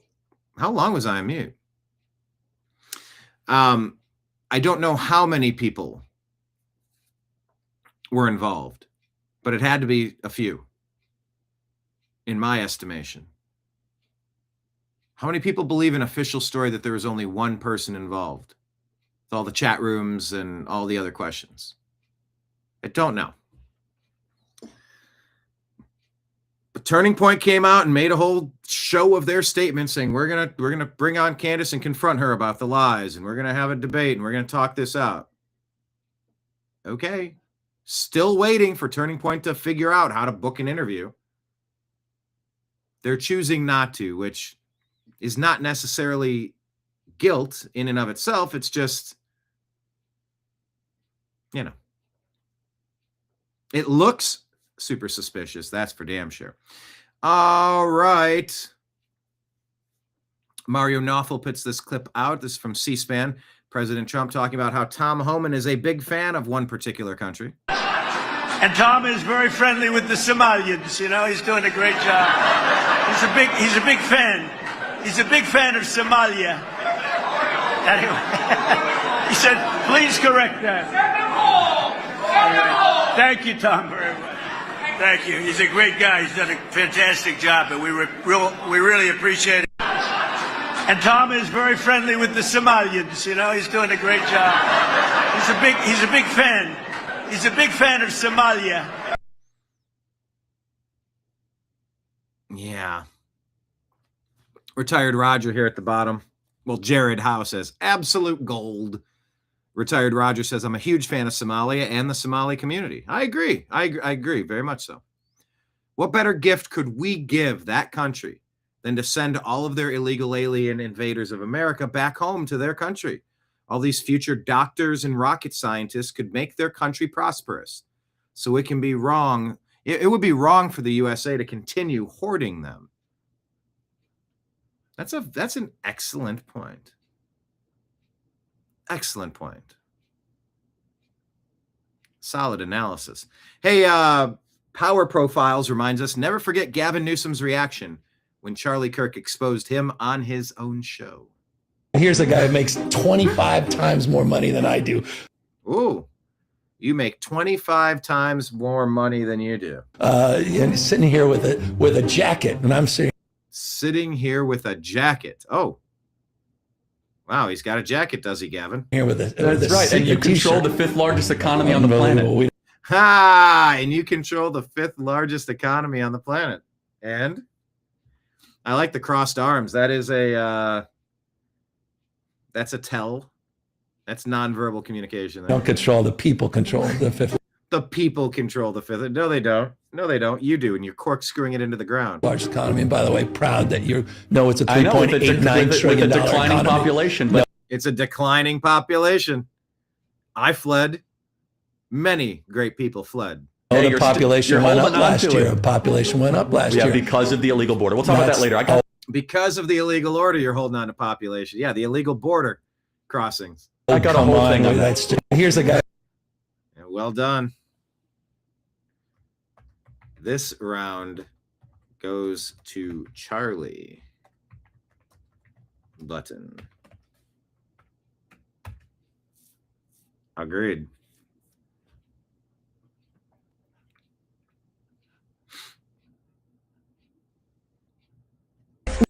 Actress and activist Jenny McCarthy says that because of Charlie Kirk, her life has changed. What sentiments do you hear from Hollywood about MAGA? There's about MAGA. Hollywood sentiments about MAGA. more conservatives than you would know. Stupid music. There's more conservatives than you would know hiding out in Hollywood. After Charlie was ended, you posted yourself listening and singing to worship music.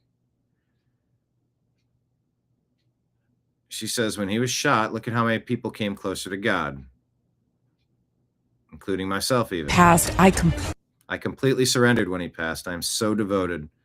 I just want Charlie to know that he changed the world. She asks, where do you consider yourself to be politically now? Conservative. You know, I feel more confident because the army has grown. There you go. I would have liked to hear her words, but there's too much music in the background. Did it? I don't fucking know. She just makes up new shit every day. Okay. Wow. Wow. All right. Well, this is a comedy skit here. Man, we're touching the third rail, aren't we? This Tyler Robinson and his lawyer discussing Candace Owens. Here, if I reset it, will it begin it again? Says the Jews did it? I think he says, what's the latest? She goes, I don't know. She's making up new shit every day. He goes, so she says the Jews did it? I don't fucking know. She just makes up new shit every day to entertain her idiot fan base. What? But I literally confessed to it on Discord and to my parents, and they found my DNA on the bolt-action rifle my grandfather gave me. Do you know how dumb people are? Do you know how dumb people on the internet are? Yeah. She said the Jews killed Charlie, then the French government, then Egyptians. Now she's saying it was Turning Point. That doesn't even really make any sense. How do you just kind of jump from thing to thing like that? Our fans are stupid? They actually think they're going to crack this case. But there's so much evidence against me. The average Candace Owens fan makes Forrest Gump look like Oppenheimer. That's funny. You can use that. Thank you. We have to enter a plea. I'm thinking insanity. Obviously, if you plead guilty, you'll get lethal injection. What do you want to do? I don't know. Any chance you think Candace cracks the case? Cracks what case? Everyone with half a brain knows you did it. I was just goofing, you know, I just thought that might be a funny joke to make. Really funny stuff. I was almost in an improv troupe once, but you know the kind of guts you need to get up there? I love improv. It's the best. All right, the judge is about to be seated no matter what. Don't do any improv. Shit. No matter what, don't do any improv. Nothing funny about this case, but there's a lot of funny in this little clip. Says the Jews did it? I don't fucking know. She just makes up new shit every day. Yeah, this is way too believable. Needed a good laugh today, Button. Oh, man. Whatever you do. Don't do any improv. I think this is the clip I played earlier. The conditions that they left over and over and over again. And we mask the impact of immigration in every public policy issue we discuss. We talk about test scores. Well, if you subtract immigration out of test scores, all of a sudden our test scores skyrocket.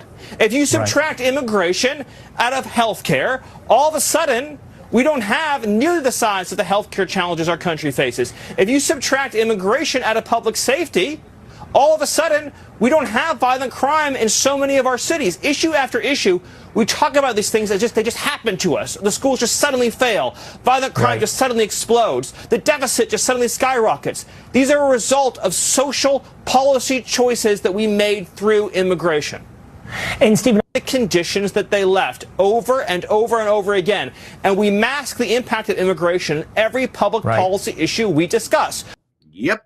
It touches everything. That's for sure. What is this? Following video contains graphic or violent content. Breitbart. This is a car accident? You have a fire extinguisher? I got in the car.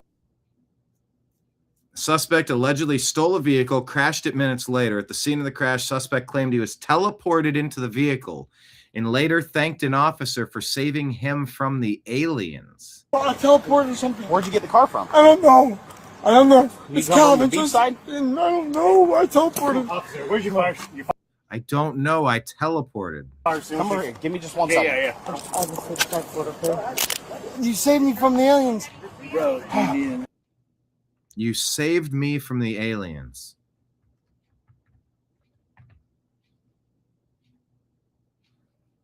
I'm going to tag Mike Barra, one of my co-hosts from Strictly Football. I'm going to say, Mike, was it the aliens?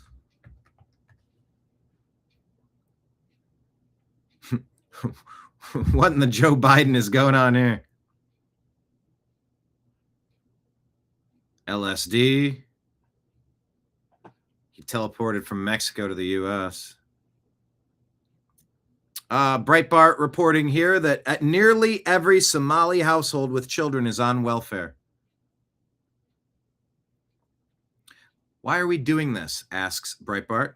More than 8 in 10 households headed by Somali refugees in the state of Minnesota are on one or more forms of American taxpayer-funded welfare.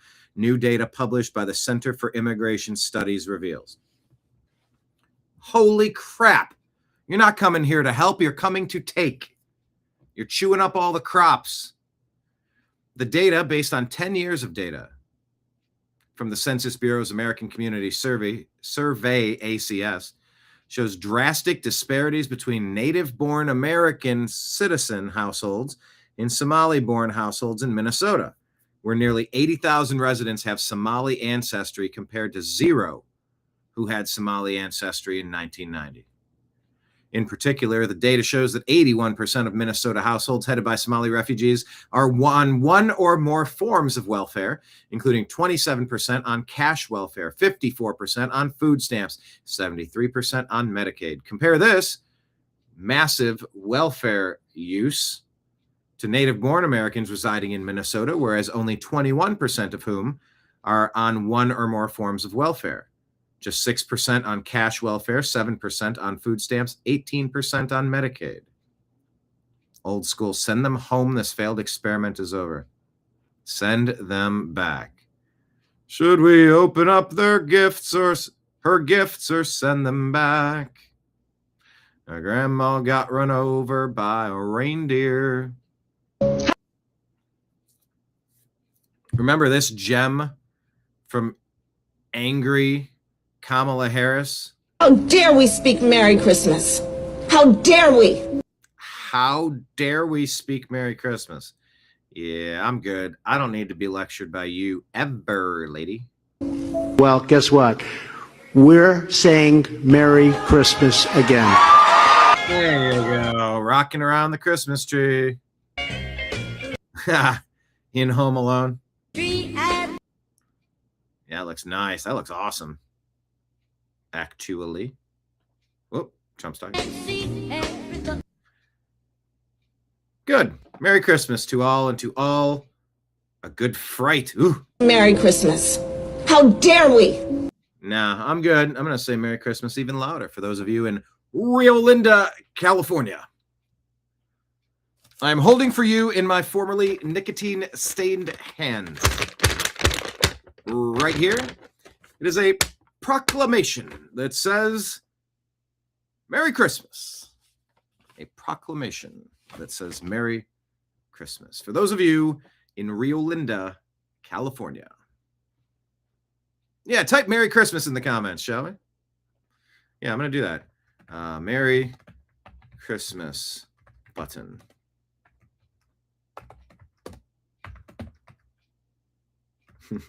But how dare you button? How dare you? Bunch of goofballs. Democrats. Ooh. Oh yeah, this got ugly pretty quick, didn't it?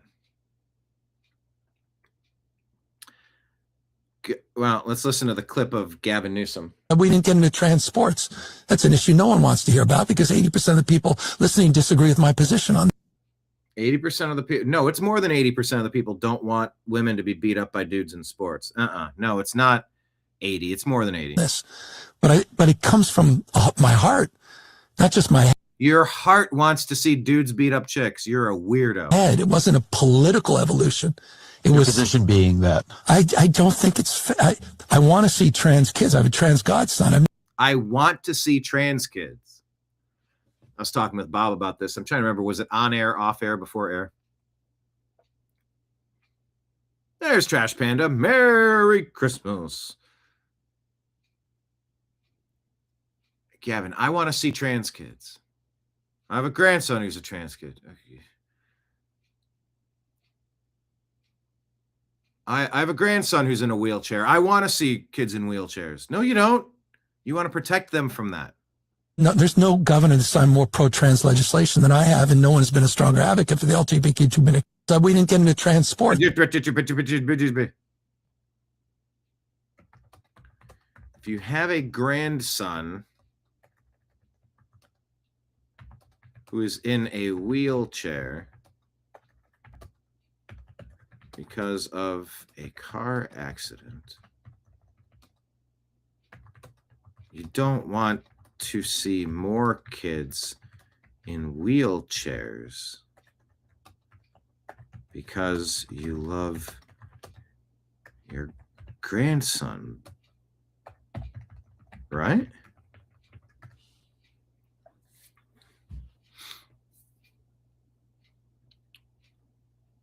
California Governor Gavin Newsom, I want to see trans kids. There's no governor that does more pro-trans legislation than I have. Elon says, I assume you're referring to my son, Xavier, who has a tragic mental illness caused by the evil woke mind virus you push on vulnerable children. I love Xavier very much and hope he recovers. My daughters are Azure, Exa, she goes by Y, and Arcadia, and they do indeed love me very much. He voices support, alluding to Musk's strained relationship with his son, Xavier, who believes he's a female for some reason and changed his name to Vivian Jenna Wilson. What? So Elon's like, I assume you're referring to my son, Xavier? Governor Newsom says, correct. We're sorry your daughter hates you. Elon's like, yeah, my daughters do indeed love me very much. It's just gross. All right, Steve Deese on... Wasn't Steve Deese the one that told us the pipe bomber was a woman? And they figured it out because of their gait, how they walk? That didn't turn out to be true, perhaps. But he's here talking about a Fox News poll. Not a poll, but Fox News graph, Fox News chart, Fox News data. Fox News ran this graph yesterday. Non-citizen Too much music. Non-citizen Social Security numbers issued in 21 was 270,000. Doubled that in 22 to 590. Doubled that in 23 to 964. Doubled that in 24 to 2,095,000. And that's going to reduce Social Security benefits. And it's going to get illegal aliens trying to cast votes. It's madness, people. All right, here's Mike Benz. Please tell me there's no music here. Talking about Moldova returning to Russia. Yes or no? At the same time, settlers were brought in from Russia and neighboring Ukraine to change the population. If you bring in settlers from a different place, it will change the native population. They're complaining about too much open borders in Moldova. Because what happens? It's going to be too Russian. Because Russians moved in, and that made little Moldova tilt more towards pro-Russian candidates. And you can't have that now, can you? So we have to close the eastern border. Yep, no more border there because we don't want that. Just don't say that to Europe or the United States. Moldova. Suddenly they're nationalist about the borders. Yeah. Occasionally nationalist. NATO is. The same way they said that we need to stop Chinese immigration into Xinjiang. Yeah, you don't want Chinese going into Xinjiang because it's full of the Uyghurs. Because it's diluting the ethnic Uyghur majority.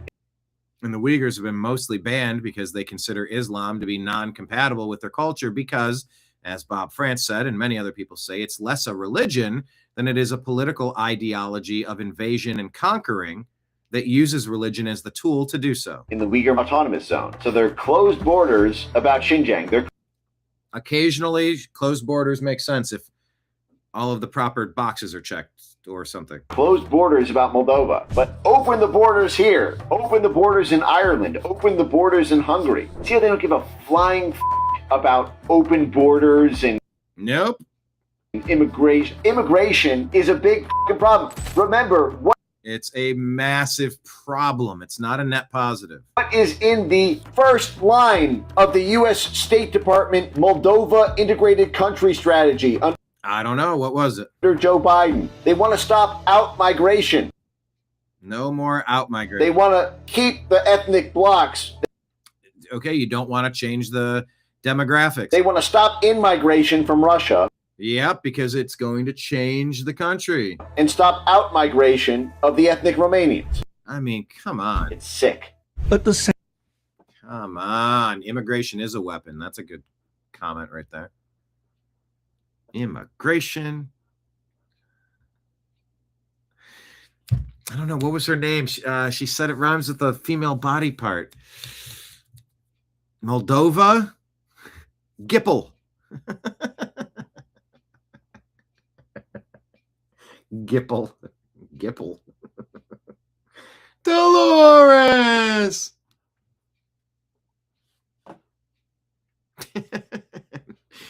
Nice. All right. That is what I wanted to share with you on our Instagram feed. Hit like, hit subscribe. Reminder that we do... Oh, I guess I could change my captions here. I have Bob's name. You are watching, let me just put the TNAM Daily Show. Oh, I got another. There we go. I'll have to get rid of that. Perfect. Save. Hide and save. All right. Go to X. Nimbus, you want to come up? You want to be up here? You're looking at me. Yes? No? Okay. I was checking. Follow the New American Media on X at American_media_. Pinned at the top of our account, you can see our link to Patreon. It's a great way to send us a tip. You can also subscribe on YouTube and Rumble, or send us Rumble rants or Super Chats. We also take donations through Venmo, Cash App, and PayPal, all scrolling at the bottom, all those links. Great ways to toss a tip in the collection plate.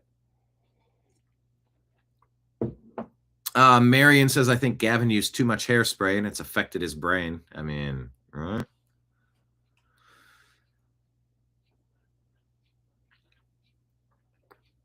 Ezra Klein says, put this post out. Check this out. This is ridiculous. Trump often lies about Democrats giving health care to undocumented immigrants. In California, Newsom actually did it and defends it. I'm proud of that. I believe in universal health care. But he says we failed on the border. We need to own up to that. Trump often lies about Democrats giving health care to undocumented immigrants. In California, Newsom actually did it and defends it. Greg Guffeld just kind of points out the lunacy here, saying, huh? How someone puts those first two sentences together and not realize their own idiocy? You're saying it's not happening, and then you're saying that it's absolutely happening. You can't do both. Gad Sad says the flap copy for Suicidal Empathy has been released. Nimbus? Hey. Come here. Come here, I'll pick you up if you take 3 steps. All right, buddy. Aww.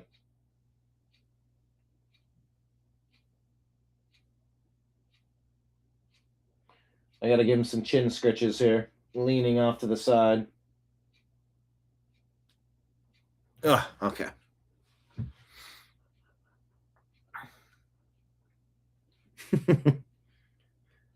Nimbus. Kenneth has a comment for you. Look at this off the top rope. Kenneth with a super chat. $10 US. Those are amongst my favorite kind of dollars. Thank you, Kenneth.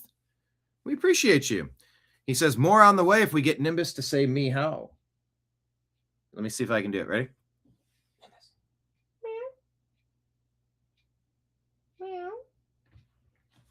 He's not taking my direction very well. He will talk if he's hungry, but I did just feed him. Kenneth, thank you so much for the $10 super chat. Oh, I have running monthly tallies. Where is that? I have this on... Let's hit refresh and see what that does to December ongoing.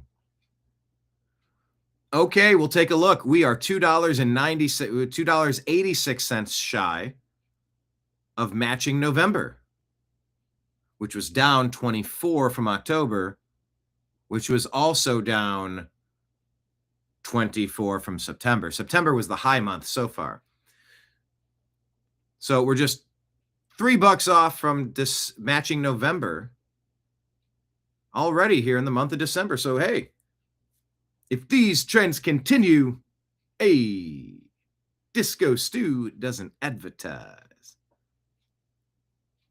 Yeah, so we'd have to just a little bit more than double what we did in September to make December our best month ever. So that's a goal to aim at. Thank you, everybody. Appreciate you. Did you say that the meow was AI? No, it was totally Nimbus.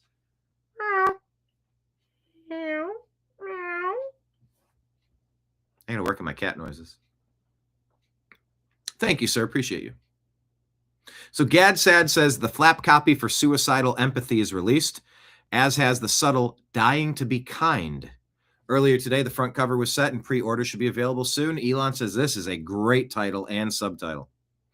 Stop Civilizational Suicide. He says, what happens when a society elevates victimhood to a virtue and decides that punishment is cruel? You get the disease Dr. GadSad calls suicidal empathy, and the West may be terminally infected. In his new book, Suicidal Empathy, Sad unleashes a blistering critique of maladaptively irrational altruism that has gripped our culture. This mind parasite hijacked the empathy module of our progressive elite, leading to a catastrophic miscalibration of moral priorities. The results are everywhere, from coddling violent criminals to protecting R-ists to branding self-defense as toxic behavior. We are witnessing a civilization in rapid decline. Lunatic policies are instituted because we prioritize the feelings of ostensibly marginalized groups over the truth. Criminals over victims and squatters over homeowners. This is not humane. It's an active dismantling of the pillars that keep us safe and free. This crisis of empathy creates a horrifying system of inverse morality where the strong and successful are demonized and the destructive are celebrated. Just look at the insane inversions that we tolerate daily. We prefer illegal migrants over our own legal citizens and veterans. We permit drug addicts to threaten children's safety in parks and elevate transgender women above biological women in sports and safe spaces. Common sense is dying in a deluge of misguided compassion. Nimbus, you want to jump up in the chair, bud? Here, let me move Nimbus into the chair. Here you go. Yeah, we go. There you go.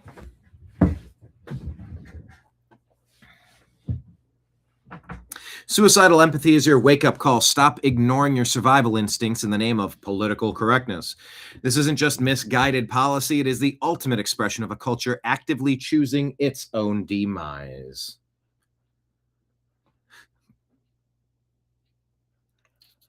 Having a back and forth conversation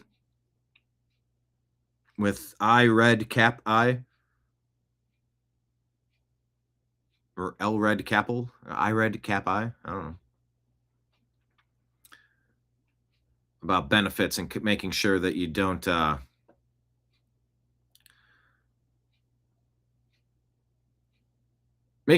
get desserts and appetizers when you're asking for government handouts. Just get some chicken, some beef, some potatoes, some butter, some olive oil, some eggs, some milk. Call it a day. That's it. Rice. That's it. Just, no desserts and appetizers if you're begging. You want to get that? Get a job and go buy some desserts and appetizers. And it's unhealthy, so. What is this? Ryan Clark on ESPN can't help but make every sports story that he can about race. Oh, that's a shame. Sherrone Moore was the first African-American head coach at Michigan. Now there's a community of coaches who will be judged because of his action. John Root goes, huh? Black coaches won't get hired now because Sherrone Moore committed adultery by sleeping with a staffer? John Root says, this Ryan Clark character on ESPN is basically claiming universities will discriminate against black coaching candidates as if it's only black coaches that get into sex scandals. How does this dude still have a job? Well, because they probably tell him, let's get a racial story, and he delivers. All right, Jean-Luc Mélenchon, leader of the biggest far-left party in France, says this about who's oppressed. Take a listen. Tell me if you agree or disagree. Par exemple, quand on dit le voile est un... Never mind, that ain't going to go anywhere. The translation from Dr. Malouf says Christianity is patriarchal and women have to cover up and submit to men. In Islam, women submit to God only, therefore their veil represents freedom and dignity. What? The far left's embrace of Islam needs to be studied. Why do they love Islam so much? He claims it's Christian women who are oppressed. Not the ones that have to walk around in ghost costumes all day in 130-degree heat. Okay. Gateway Pundit reports that Congress votes to hand over another $800 million to the Ukraine war, but refuses to vote for $2,000 Trump tariff rebate checks for working Americans. Doggone it. Check out yesterday's show. Michigan specializes in cheating. Football coach Sherrone Moore arrested after affair threats. Wall Street Apes shows you Palantir CEO Alex Karp calling out the targeting of white people in America. Oh, I'm here for this. Our country has selective empathy for everybody but working class, particularly white males. So when you look at coverage in mainstream newspapers about the constitutionality of blowing up boats that are bringing fentanyl here, I guarantee you, if that fentanyl was killing people at schools we went to, potentially your kids are going to, it would be constitutional to blow up those boats. There is selective instrumental use of empathy that somehow is only applied at the point where it would help back to the idea of, what about sorry, you asked the question, you're going to get the full answer you don't want. The full answer you don't want. You brought me on stage, you know what you're getting. Okay, and by the way, I'm on stage, and I know a lot of the people on stage sponsoring this are skeptical of me. You know why? I'm on stage here because at Palantir, and I would encourage you to think of this, I divide the world into Palantir, essentially, in Palantir derangement syndrome, Palantir skeptics, and Palantir haters. My biggest fans started off as Palantir skeptics and Palantir haters. I believe that someday almost everyone in this audience is going to agree with me. You may not like me now, but you're going to agree later. I'll also tell you something. Look to the left, look to the right. The person you think is offended by this actually agrees with me. That is 100% true. Okay, well, okay, sorry. And yeah, it's 100% true. And keep that in mind. I'll tell you a secret that I hope the New York Times and the Washington Post doesn't listen to. Okay. Sorry. But wait, I just want to bring us back to this one issue, which is, no, you talked about the rule of law, and you talked about things being constitutional. And so here we are, we're talking about these boats, for example, that were blown up, right?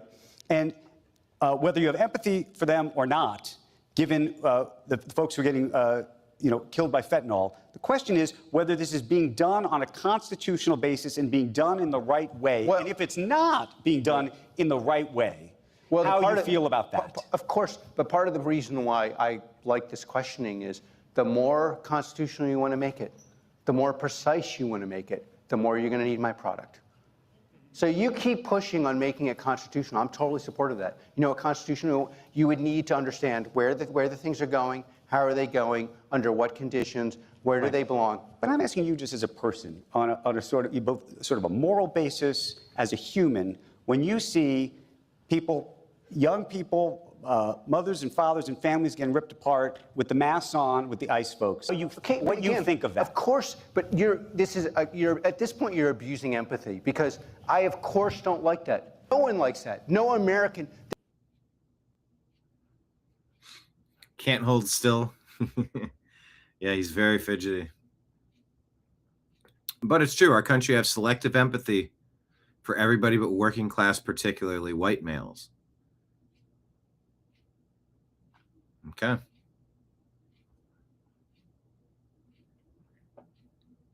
Jeffrey Mead says, who we let into our country actually matters. Do you agree? And I'm sorry, but if you as a country allow young men who come from countries in which women aren't even classed as second-class citizens, and you put them up in four-star hotels, allow them to work illegally, their attitude towards women is completely different to ours. So the social effects of this are appalling as well. Okay, so here's what's going on. A 15-year-old girl in Warwickshire, England, was raped by two asylum-seeking Afghan men. Their lawyer then blamed the attack on cultural differences. He said his client was not used to a society where women are free and deemed equal to men. And that defense right there is exactly why those young men likely shouldn't have been there in the first place. And again, this is in England. But we can take that, look at it, and learn from it and start applying the necessary mentality to stop things like this from happening. We can start applying that mentality and acting on it in the US. For example, you can watch someone get hit by a car and then decide, you know what, maybe I shouldn't walk out in the road and get hit by a car. We don't have to wait for this to start happening in mass in the United States. We can see it happening over in Europe and work to make sure it doesn't start happening here. This is why we need borders. This is why ICE matters. If you see someone talking about get rid of ICE, we don't need borders, do not listen to them. They are not good for our country. We need people who enforce our border laws. This keeps our country sustainable from an economic standpoint. We can't just import the whole world. That's going to overwhelm our systems. On top of that, we can work to keep people out who don't have the same cultural values as we do. We can keep people out and remove people who don't want to assimilate to our culture and our way of life. Let them go to a different country then. We should 100% be paying deep attention to who we let in this country. Also, just a reminder, I have a free email newsletter I send out every morning around 7 a.m. Central, but I also cover specific topics. All right, then. Jeffrey Mead. Who we let into our country matters. U.S. should be unapologetically strict with who we let in. Exactly. You don't open your legs for everybody, so don't open your country to everybody. Of course, check out yesterday's episode of Strictly Football, NFL Week 15 preview. Season 2, episode 19 of Strictly Football, which is a lot of fun. Yeah, the fight for America is definitely upon us, people. All right, Tim Pool breaks down why he cares so much about these midterms. And after all that... And it's sort of like what Bob was saying. I mean, we are at a crossroads. If we don't get this under control, we are in so much trouble. What's this? Yet there's something troubling and telling in the fact that his memo has provoked people to deny even the possibility of COVID vaccine-related deaths. The idea that mRNA-based shots have tragically killed a very small number of children is not far-fetched. It also doesn't imply a catastrophic threat to public health, given the tens of millions of doses of these vaccines have safely been given out to young people, as I've stated the whole time. When COVID vaccine mandates were introduced, my argument was actually against those who are like, we're going to see in a couple of years all of these people dying everywhere, and we've not. Now, to be fair, it certainly does seem like there are people missing, but that could be a result of, I don't know, population collapse, which we've also talked about quite a bit.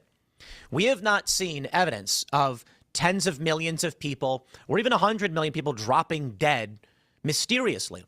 There are a lot of conspiracies about dying suddenly, and I do think it's particularly interesting. I think it's actually quite simple. If you give out, let's say the rate of injury for a vaccine is 1 in 300,000, which for some of the more modern ones, it is. If you give out 1 million doses, you are going to have on average around 3 adverse events.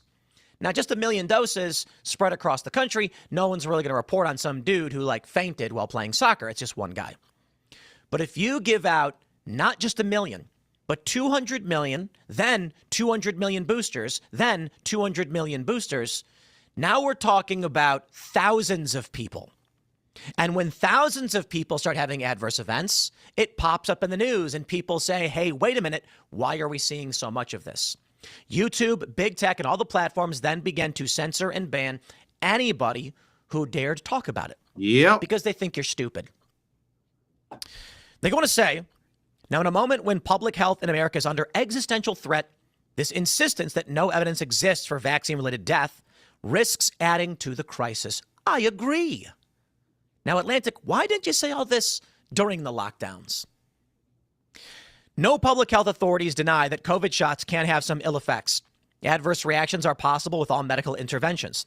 The mRNA-based vaccines produced by Pfizer and Moderna in particular are known to cause myocarditis, inflammation of the heart. On rare occasions, especially in teenage boys and young men, the form of myocarditis that occurs after vaccination is typically far less severe than the one caused by viruses for unclear reasons. mRNA-related cases have largely disappeared in recent years, but this condition can be deadly, and considering the hundreds of millions of mRNA doses that have been administered to Americans, even extraordinarily unlikely outcomes may well be inevitable. In August of 2021, U.S. physicians published details of a 42-year-old man's post-vaccination death from myocarditis. They say South Korean researchers and public health officials who tracked post-immunization fatalities very closely identified a total of 21 deaths from vaccine-induced myocarditis. Now, here's the thing. They denied myocarditis and pericarditis when all of this was going on. Over and over. You get the point. They're angry about RFK Jr. and his team's statements about all of this stuff and all of these vaccines, but y'all don't have a clean record either. So let me just say, my friends, this is why I care so much about the midterms. I don't want to go back to a time when people couldn't get jobs or go outside or go into buildings unless they got a mandated medication. For some people, it may have been, or for some people, it may have been counterindicated. Or they may have been counterindications is the right way to say it. Uh-huh. We can never go back to that tyranny. It's up to us. This is why I don't care. This is why I care so much about the midterms. I don't want to go back to a time when people couldn't get jobs, go outside, or enter buildings unless they received a mandated medication. The Atlantic is only now admitting that COVID censorship went too far. Yep. That's why you don't let Democrats in power ever again. Disclose TV here is saying BlackRock CEO Fink is suddenly sitting beside Witkoff and Kushner at the Ukraine negotiating table. Why would that be? Is that something to be concerned about? Luke Radowski says, how is Trump allowing this?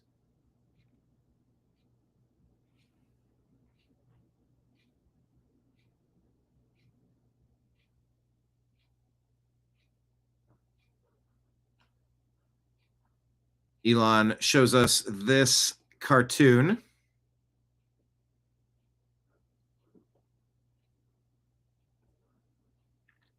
We have a system of checks and balances.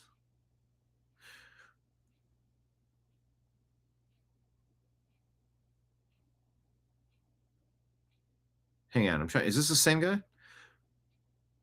Who holds activist judges accountable for the crimes of repeat offenders they release back into society? Yeah, so it's checks and balances aren't quite working if nobody's holding the judges accountable. Everytown, Gabby Giffords, and Brady joined forces with Pam Bondi to defend national gun registration and fight against our big, beautiful lawsuit. If you claim to be the most pro-gun administration in history, but the only groups joining you to defend the NFA are Brady Buzz, Giffords, and Everytown, maybe a sign that you're doing everything wrong or something wrong. Let us know if you decide to correct course. Yeah, it doesn't sound good.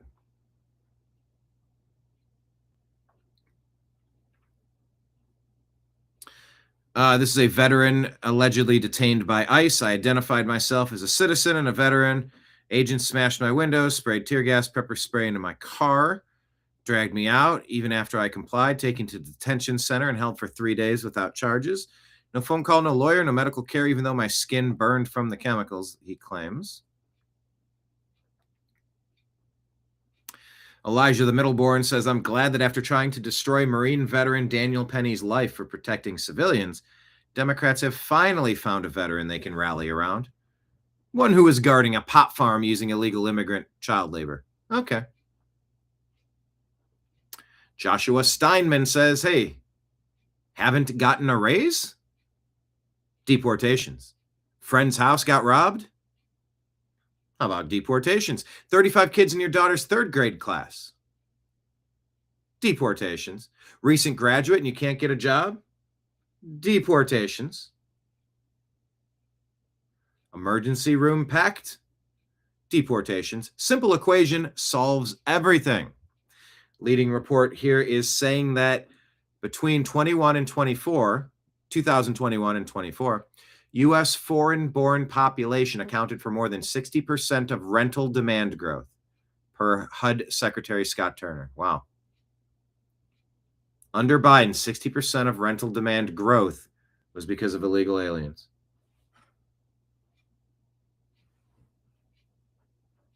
Yikes.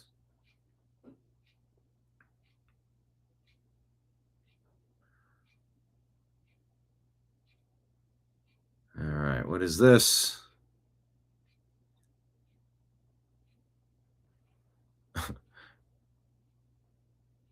He's a combat veteran, a Purple Heart recipient. Earlier this year, you deported him to Korea. Representative Seth Magaziner confronted Department of Homeland Security Secretary Kristi Noem about the alleged wrongful detention of a military veteran. Kurt Schlichter says, any other significant facts, like the fact that he wasn't deported? So I don't know. They're trying to score some points on Kristi Noem right now. A.L. Jacoby tells us Paris has now canceled both its Christmas and New Year celebrations because their nation has been flooded with Islamists. They have fears of terrorist attacks. The West doesn't need to live like this. That sounds right to me. Dustin Grage says blue states gerrymander their counties for votes nonstop, but the moment a red state can bank a big win, they chicken out. Indiana Republicans should face primary challenges for caving with supermajorities. Few understand this, but Republicans' biggest roadblocks are often other Republicans.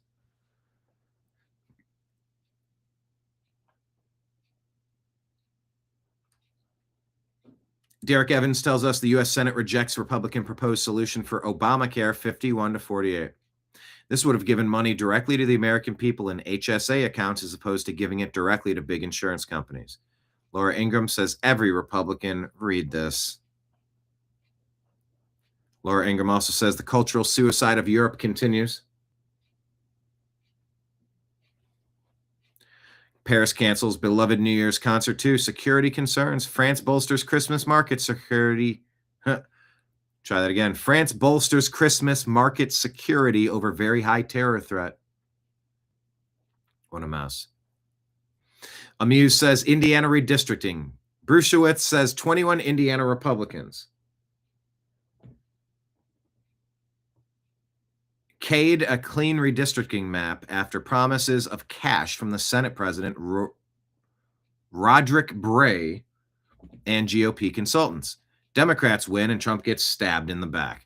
Indiana's mid-decade redistricting reform was all but finished. Supreme Court precedent allowed it. The map was clean and the state house passed it. And then 21 Senate Republicans flipped after consultant Cam Savage of Limestone Strategies allegedly promised campaign funding through Senate President Roderick Bray. Their betrayal delivered a massive victory to Democrats and blocked a map that would have saved control of the House in 2026. Are you kidding me? Since I know you'll ask, here are the 21 Republican Indiana state senators who voted against redistricting. Good God.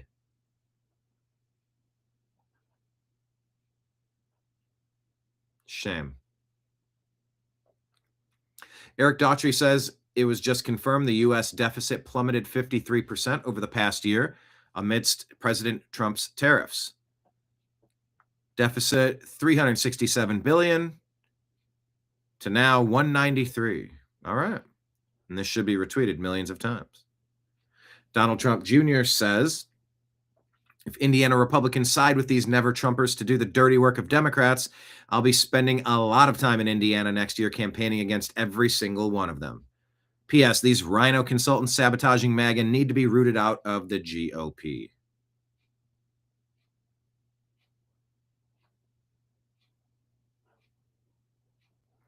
David Keller says, talking to Indiana legislators today, saying Cam Savage telling them he's organizing a super PAC to support those who vote against redistricting and oppose Donald Trump. I'm sure that'll work out just as well as it did for Liz Cheney.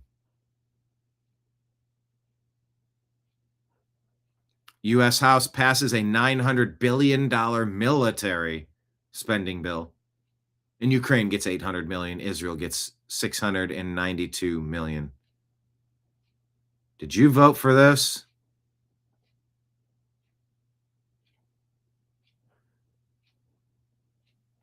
This one says we're basically giving them a credit for the purchase of military hardware from us essentially supporting the military industrial complex. Better than Biden's $300 billion that was laundered. What a mess. What a mess.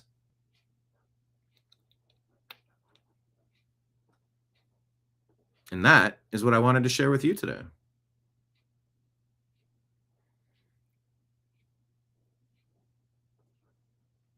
Make ice chill again. Nice. Candace says you had to register at work with your vax status back then. Lame. Yeah. I had to swab something in my damn nose to get back into the United States because I traveled. It was garbage. And I better not have been infected with something when I was nose raped. I did not want that thing in my nose. I had no symptoms. There was no need for them to do that. Oh, I sure as hell hope they didn't put something on that swab to get it into the pores of my skin. So anyway, that's where I'm going to call it for today. Thank you all for watching. Please consider signing up on Patreon, Rumble, or YouTube for subscriptions. Rumble, rants, and super chats, of course, as well as Venmo, PayPal, and Cash App tips at the bottom of the screen. All the places to do it. Yep. We're just moments away from having the internet company come by to see if they can figure out how to improve the service here. So I'm going to stop while I'm ahead. Thank you all for being here. Special guest. Special thanks to our special guest, Bob France, as well. And we'll keep you posted on potential new projects coming. I am definitely assisting him in getting his program up and running, hopefully for Monday. A lot of work to do, but we're trying. So we shall see. We shall see. All right, everybody. Thank you all for being here.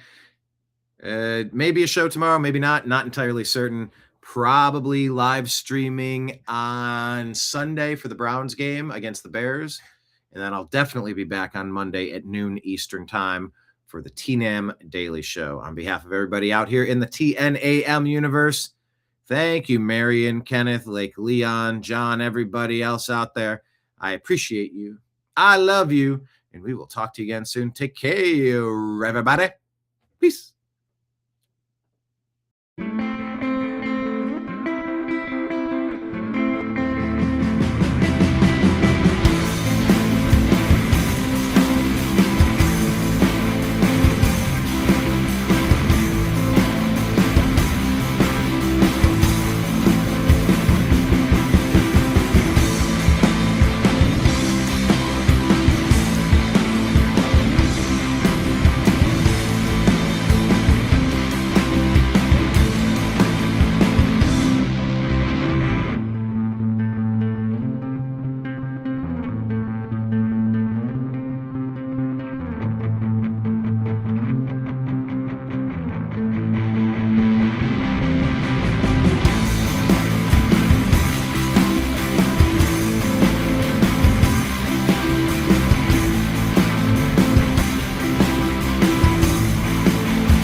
Your guide to the truth. TheNewAmericanMedia.com.